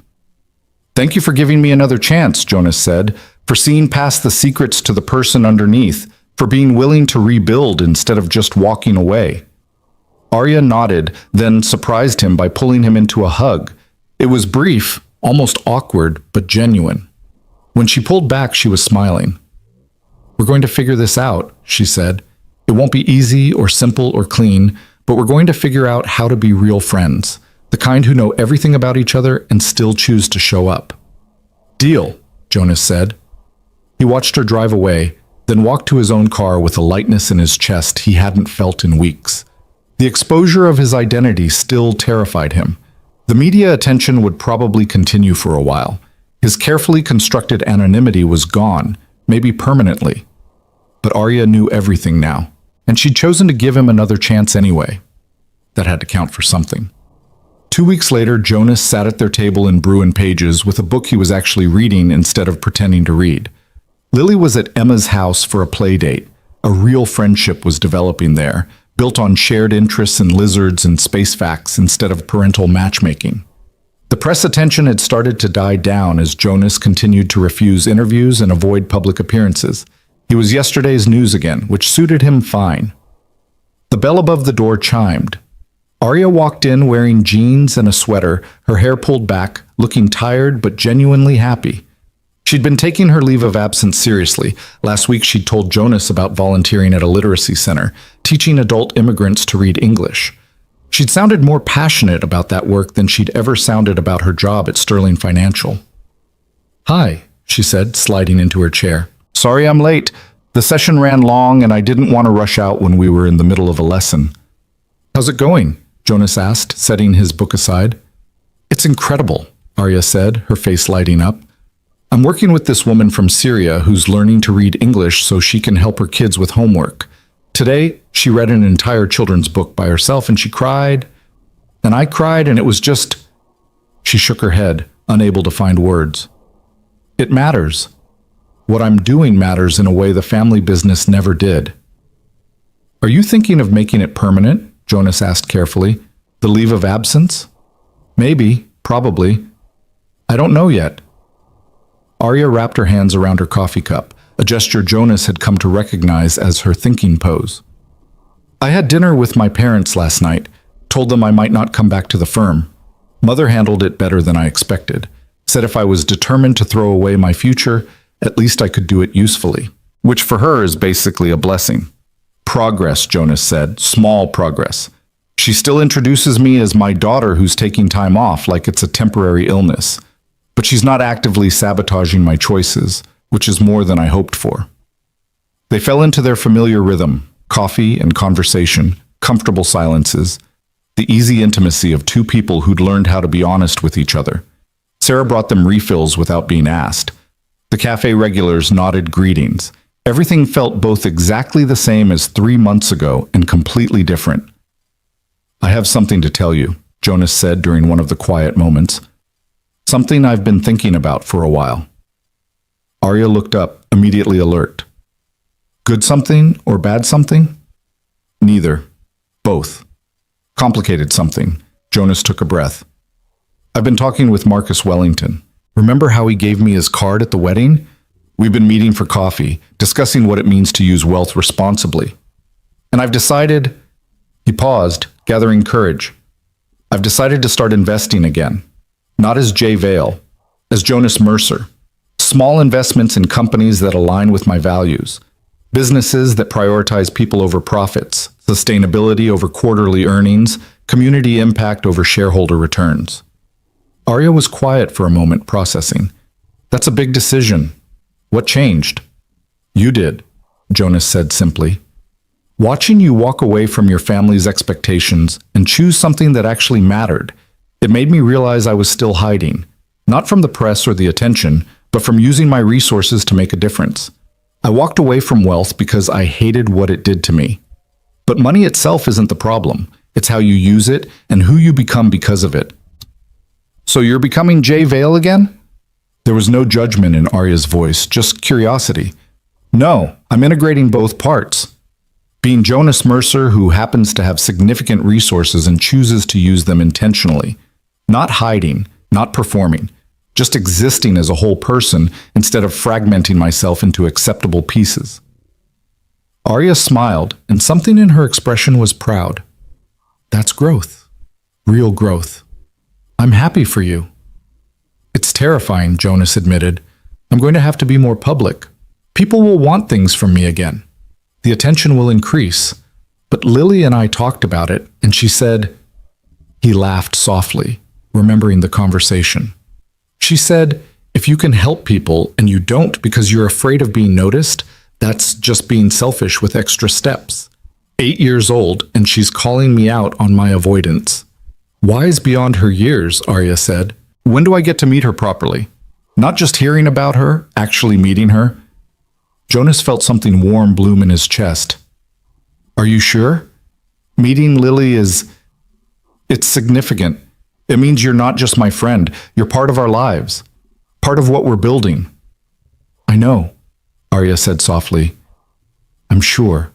If we're doing this whole honesty thing, then you should know that you and Lily have become important to me. Not just you. Both of you. And I'd like to meet the person who taught you how to be brave. Next Saturday, Jonas said before he could second-guess the invitation. We're going to the Natural History Museum. Lily wants to see the dinosaur exhibit for the 100th time. You could come with us. Spend the day. See what our normal life actually looks like. I'd love that, Arya said, and Jonas believed her. Saturday arrived bright and cold, the kind of November morning that promised snow but hadn't quite delivered yet. Jonas and Lily met Arya at the museum entrance, and Jonas watched nervously as the two most important people in his life sized each other up. You're the coffee lady, Lily said with characteristic bluntness. I am, Arya agreed, crouching down to Lily's level. And you're the dragon book reader with excellent taste in library materials. Dad told you about my book? He tells me about lots of things you do. He's very proud of you. Lily considered this, then apparently decided Arya had passed some internal test. Okay, you can come see the dinosaurs with us, but you have to be willing to look at the pteranodon for at least 15 minutes because everyone always wants to leave before I'm done learning about their wing structure. 15 minutes minimum, Arya promised solemnly. I'm very interested in wing structures. They spent 4 hours at the museum, and Jonas watched Arya interact with his daughter with growing wonder. She asked Lily real questions and listened to the answers. She didn't talk down or simplify or perform interests she didn't feel. She treated Lily like a person worth knowing, which was exactly what Lily needed and rarely received from adults. At the Pteranodon exhibit, Lily explained wingspan ratios while Arya took notes on her phone. At the gift shop, Arya helped Lily choose between 2 books about prehistoric marine life. At lunch in the museum cafe, they debated whether Triceratops could have beaten Tyrannosaurus Rex in a fair fight. Jonas mostly just watched, his heart doing complicated things in his chest, recognizing that something significant was happening. His carefully separated worlds were merging. His daughter and his friend were becoming friends themselves. The walls he'd built between different parts of his life were coming down, and instead of feeling exposed, he felt whole. She's great, Lily announced on the drive home after they dropped Arya at her car. Can we see her again? You liked her, Jonas asked, trying to sound casual. She actually listened when I talked about wing structures. Most adults just pretend to pay attention. Lily paused thoughtfully. Also, she makes you smile differently. Like you're not trying to smile, you just are smiling. That's nice. When did you become so observant about my emotional states? I've always been observant, Daddy. You're just starting to notice that I notice. Lily yawned, exhausted from their museum adventure. Can we invite her to Thanksgiving? Jonas's hands tightened on the steering wheel. Thanksgiving was next week. They usually spent it quietly at home, just the two of them, because Rebecca had primary custody for Christmas, and Thanksgiving was Jonas's consolation prize. Inviting Arya would mean integrating her further into their small family unit. It would mean crossing from friendship into something more significant. Maybe, Jonas said carefully. Let me think about it. You mean let you be scared about it and then eventually decide yes because you like her, and life's too short to not invite people you like to eat turkey with you. How are you 8? I keep asking myself the same question, Lily said seriously. That evening, after Lily was asleep, Jonas texted Arya. Lily asked if you want to come to Thanksgiving dinner next week. Just the 3 of us, nothing fancy. Probably dry turkey and definitely burnt rolls because I always forget about the rolls. No pressure to say yes. Arya's response came quickly. I'd love to. I was dreading spending it at my parents' estate with 50 people I don't like. This sounds much better. What can I bring? Just yourself. And low expectations for my cooking. Done and done. Thank you for including me. This means a lot. Jonas set his phone aside and sat in his quiet living room, processing the fact that his carefully reconstructed life was opening up in ways he'd convinced himself were too risky. But maybe risk was the point. Maybe the whole reason he'd walked away from wealth and status was so he could build something genuine, and genuine things required vulnerability, which required risk. Thanksgiving morning arrived with actual snow this time, fat flakes falling lazily outside the windows. Jonas started the turkey early, following his mother's old recipe that he'd carefully saved. Lily helped with the cranberry sauce, standing on a step stool at the stove and wielding a wooden spoon like a weapon. When is Arya coming? Lily asked for the 4th time. 2 o'clock. Same as the last 3 times you asked. I'm just excited. We never have guests for Thanksgiving. It's always just us. Is that bad? Jonas asked, suddenly worried. That it's usually just us? Lily thought about this. No, I like our small Thanksgivings, but I also like that we're making it bigger this year. It means we're not hiding anymore. Jonas stopped stirring the gravy and looked at his daughter. What do you mean, not hiding?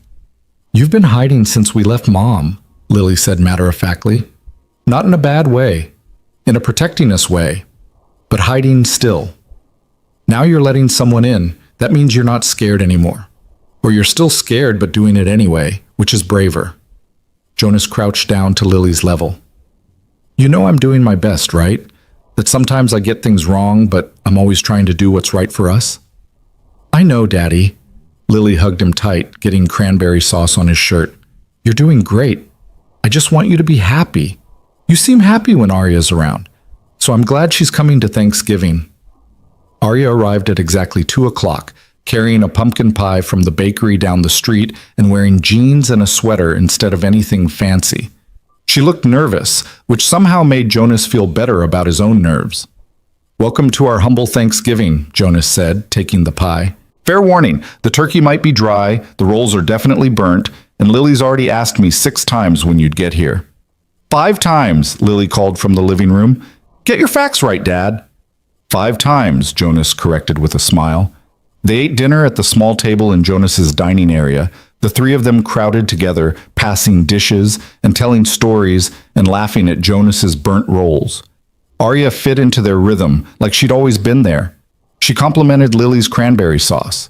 She didn't comment on the modest apartment or the mismatched dishes or the fact that their Thanksgiving looked nothing like what she was probably used to. She just existed with them, present and genuine, exactly as she'd promised to be. After dinner, while Jonas did dishes and Lily watched the parade on TV, Arya joined him in the kitchen. Thank you for today, she said quietly, drying plates while Jonas washed. This is the best Thanksgiving I've had in years, maybe ever. Even with burnt rolls? Especially with burnt rolls, it was real. Your family, this apartment, the way Lily feels safe enough to just be herself, all of it was real. That's rare, Jonas. Don't underestimate how rare that is. Jonas handed her another plate. I spent so long trying to hide who I was that I forgot hiding isn't the same as protecting. Real protection means being strong enough to let people in, not clever enough to keep them out. That sounds like wisdom, Arya said. That sounds like something Lily probably told me, and I'm pretending I thought of myself. They finished the dishes in comfortable silence, and when they returned to the living room, Lily had built a blanket fort and declared that they all had to watch a movie inside it. So Jonas and Arya crawled into the fort, sitting on either side of Lily, and watched an animated movie about dragons that Lily had seen 100 times and could quote from memory. Halfway through, Lily fell asleep between them, her head on Jonas's lap, her feet in Arya's. Jonas looked across his sleeping daughter at the woman who'd become essential to his life in just a few months, and Arya looked back, and something passed between them. Understanding, connection, the recognition of something fragile and important being carefully tended by two people who'd both learned the hard way that things worth having require courage to build and honesty to maintain. "We're going to be okay," Arya whispered, careful not to wake Lily. "Yeah," Jonas agreed quietly. "I think we really are." December arrived with more snow and shorter days, and the creeping awareness that the year was ending. Jonas's small investment venture was taking shape. He'd quietly funded 3 companies aligned with his values, structured the deals to prioritize long-term community impact over short-term returns, and declined all media requests about his comeback. He wasn't coming back. He was simply existing with intention instead of fear. Arya had officially resigned from Sterling Financial, announced plans to start a nonprofit focused on adult literacy, and started looking at small offices near the cafe where she could run her new organization. Her parents had been horrified until Marcus Wellington had offered to help fund the nonprofit's startup costs, and suddenly Victoria Sterling had decided it was a prestigious charitable venture. "I know she's only supportive because Marcus made it sound important," Arya told Jonas over their Tuesday coffee, "but I'll take it. Support with mixed motives is better than no support at all." "Progress," Jonas said, echoing what had become their word for small victories against old patterns. "Progress," Arya agreed. 2 weeks before Christmas, Jonas received a phone call from his lawyer, David, that he'd been half expecting for months. "Rebecca's challenging the custody arrangement," David said without preamble. "She's claiming that the media exposure makes you unfit to provide a stable environment for Lily. She wants primary custody." Jonas felt his blood run cold. On what grounds?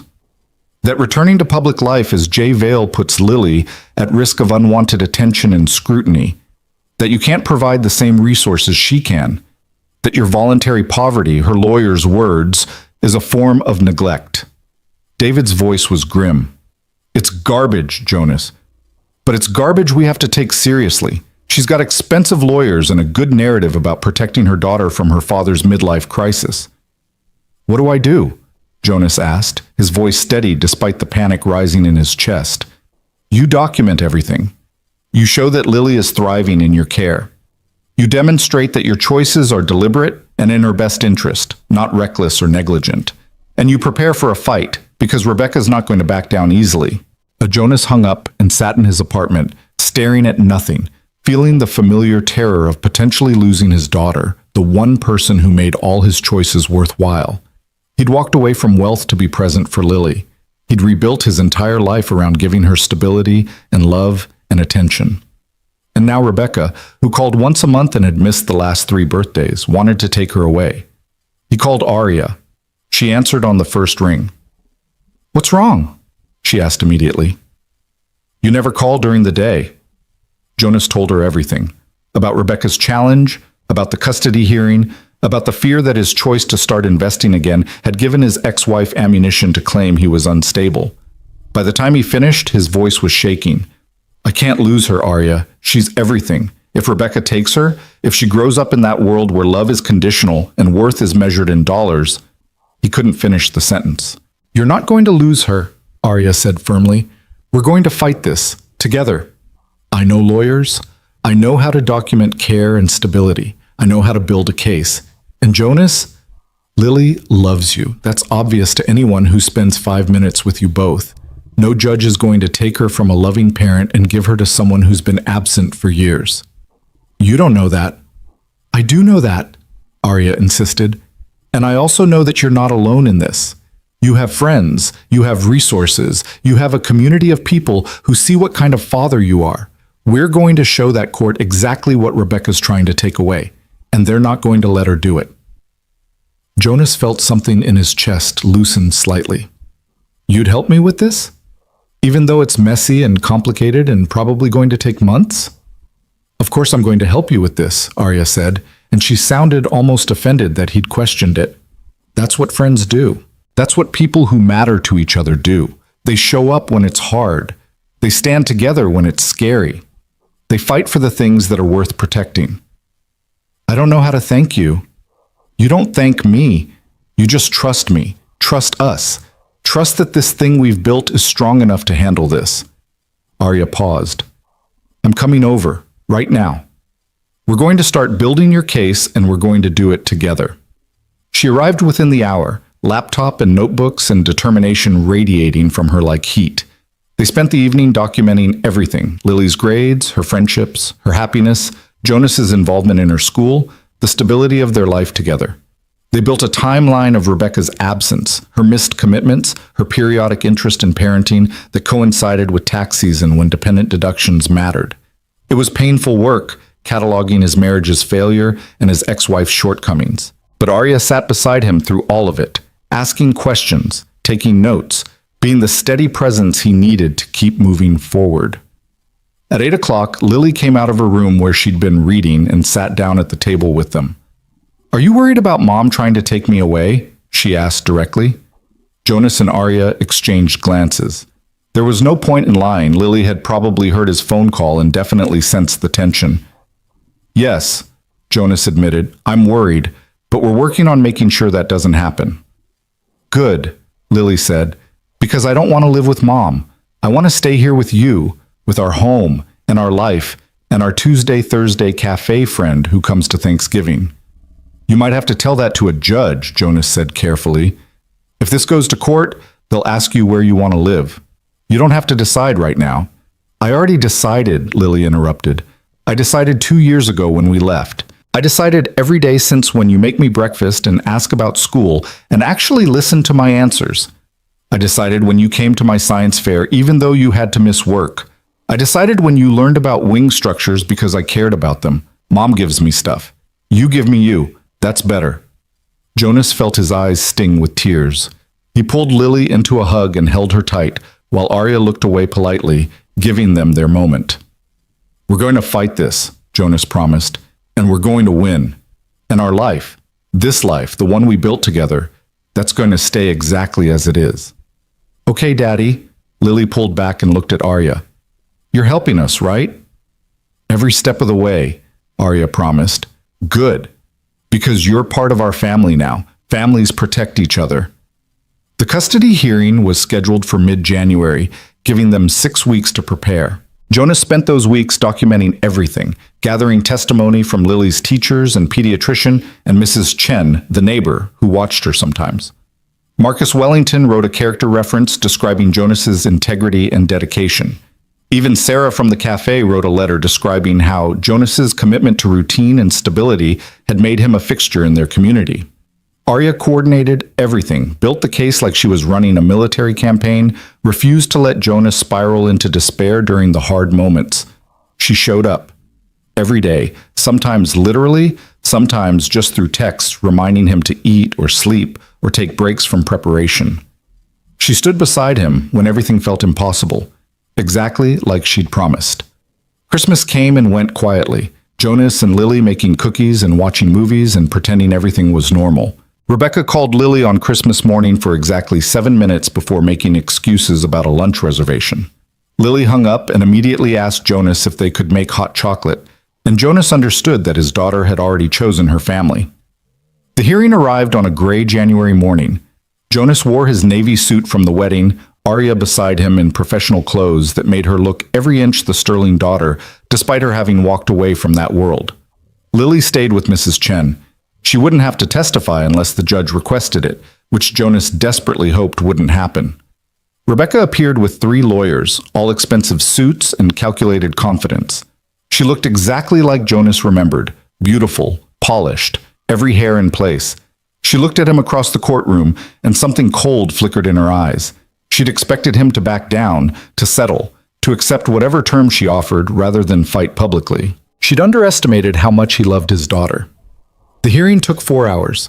Rebecca's lawyers painted Jonas as unstable, a man who'd walked away from billions in what they called a mental breakdown, who now lived in poverty despite having resources, who'd exposed his daughter to media scrutiny through his attention-seeking return to investing.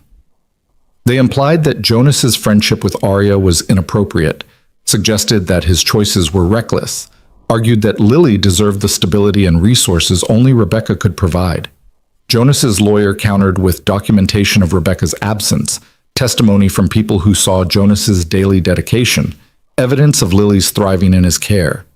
Marcus Wellington's statement carried significant weight, a respected CEO describing Jonas as the most thoughtful person he'd known, someone who'd saved his company with no expectation of recognition, someone whose choices reflected deep integrity rather than instability. Arya sat in the gallery behind Jonas, exactly where he could see her if he turned around, her presence a constant reminder that he wasn't alone in this. Finally, the judge called a recess to review the documentation. Jonas stepped outside the courtroom with Arya, his hands shaking from adrenaline and fear. "You did great," Arya said firmly. "Your lawyer was clear, the documentation is strong, and Lily's voice came through in every piece of evidence. You showed them exactly what kind of father you are." "What if it's not enough?" Jonas whispered. "It will be enough. It has to be enough. Because the alternative is unthinkable." Arya took his hands. "Whatever happens, we'll handle it. Together. That's what we do now." The judge returned after 30 minutes that felt like 30 years. Everyone stood as she entered, and Jonas felt his heart hammering so hard he thought it might break through his chest. "I've reviewed all the documentation and testimony presented today," the judge said, her voice measured and professional. "This is a difficult case because both parents clearly love their daughter and want what's best for her. However, custody decisions must be based on the child's best interests, not parental preferences." Jonas held his breath.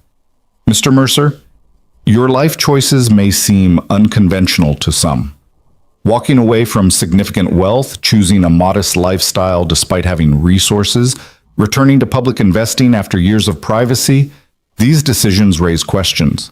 However, the evidence overwhelmingly demonstrates that these choices were made thoughtfully and in your daughter's best interest. Every person who interacts with you and Lily describes a child who is happy, well-adjusted, thriving academically and socially, and deeply bonded with her father." The judge turned to Rebecca. "Ms. Vale, your concerns about media exposure are noted. However, the evidence shows minimal impact on Lily's daily life. Your own absence from that daily life is well documented. While you can certainly provide material resources, that alone does not constitute stability or emotional support." Jonas's hands were clenched so tight his nails were cutting into his palms. "My ruling is that current custody arrangements will remain in place," the judge said. "Mr. Mercer retains primary custody. Ms. Vale's visitation schedule remains unchanged unless both parties agree to modifications. This ruling can be revisited if circumstances materially change, but based on current evidence, Lily is clearly thriving in her father's care. This hearing is adjourned." Jonas's knees went weak with relief. Arya caught his arm, steadying him, her face split in a wide smile. Across the courtroom, Rebecca's expression was cold fury, but Jonas didn't care. He'd won. Lily got to stay with him. Their life continued. Outside the courthouse, Jonas called Mrs. Chen. She answered immediately. "We won," Jonas said, his voice breaking. "She stays with me." "Of course you won," Mrs. Chen said practically. "Anyone with eyes can see you're a good father. Now come pick up your daughter. She's been worried sick." Jonas and Arya drove together to Mrs. Chen's house. When they arrived, Lily burst through the door and ran straight into Jonas's arms. "We won?" she asked against his chest. "We won. You're staying with me. Nothing changes." Lily pulled back, tears streaming down her face, and hugged him so tight Jonas thought his ribs might crack. Then she reached out and pulled Arya into the hug too, the three of them standing on Mrs. Chen's porch, holding each other like they were the only solid things in a shifting world. "Thank you," Lily said to Arya, "for helping Dad, for being our friend, for being part of our family." "Thank you for letting me be part of it," Arya said, her own voice thick with emotion. "You two are the best thing that's happened to me in years." 2 months later, Jonas sat at their table in Brew and Page's on a Tuesday afternoon in March. Outside, spring was beginning to win its battle against winter. Buds on trees, temperatures climbing, that particular quality of light that promised warmer days ahead. Arya walked in right at 2:30, and Jonas felt his heart do the complicated thing it had been doing for months now, whenever he saw her.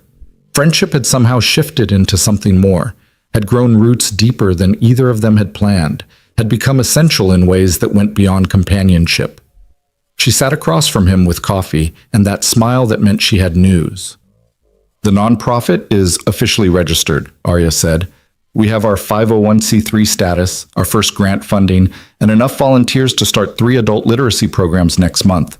It's real, Jonas. It's actually real." "That's incredible," Jonas said, and meant it. "You built something meaningful from scratch." "That's not easy." "I learned from watching you," Arya said. "You rebuilt your entire life on your own terms. That takes courage.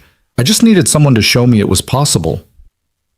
They sat in comfortable silence for a moment, and Jonas thought about how much had changed since that first Tuesday when a tired woman in an oversized sweatshirt had asked if the seat across from him was taken. How they'd built trust in 45-minute increments, how that trust had fractured and been carefully repaired, how they'd learned to be honest even when honesty was terrifying. "I need to tell you something," Jonas said. Arya looked up, immediately alert. "Good something or bad something?" "Good something, I hope." Jonas took a breath. "These Tuesday and Thursday meetings, they're not enough anymore. I look forward to them all week, and then they're over too fast, and I spend the days between them thinking about things I want to tell you or show you or share with you, and I realized—" He stopped, gathering courage. "I realized somewhere along the way, you stopped being just my friend. You became my best friend. You became someone I can't imagine my life without. You became essential," Arya finished softly. "You became essential to me, too." Jonas reached across the table and took her hand.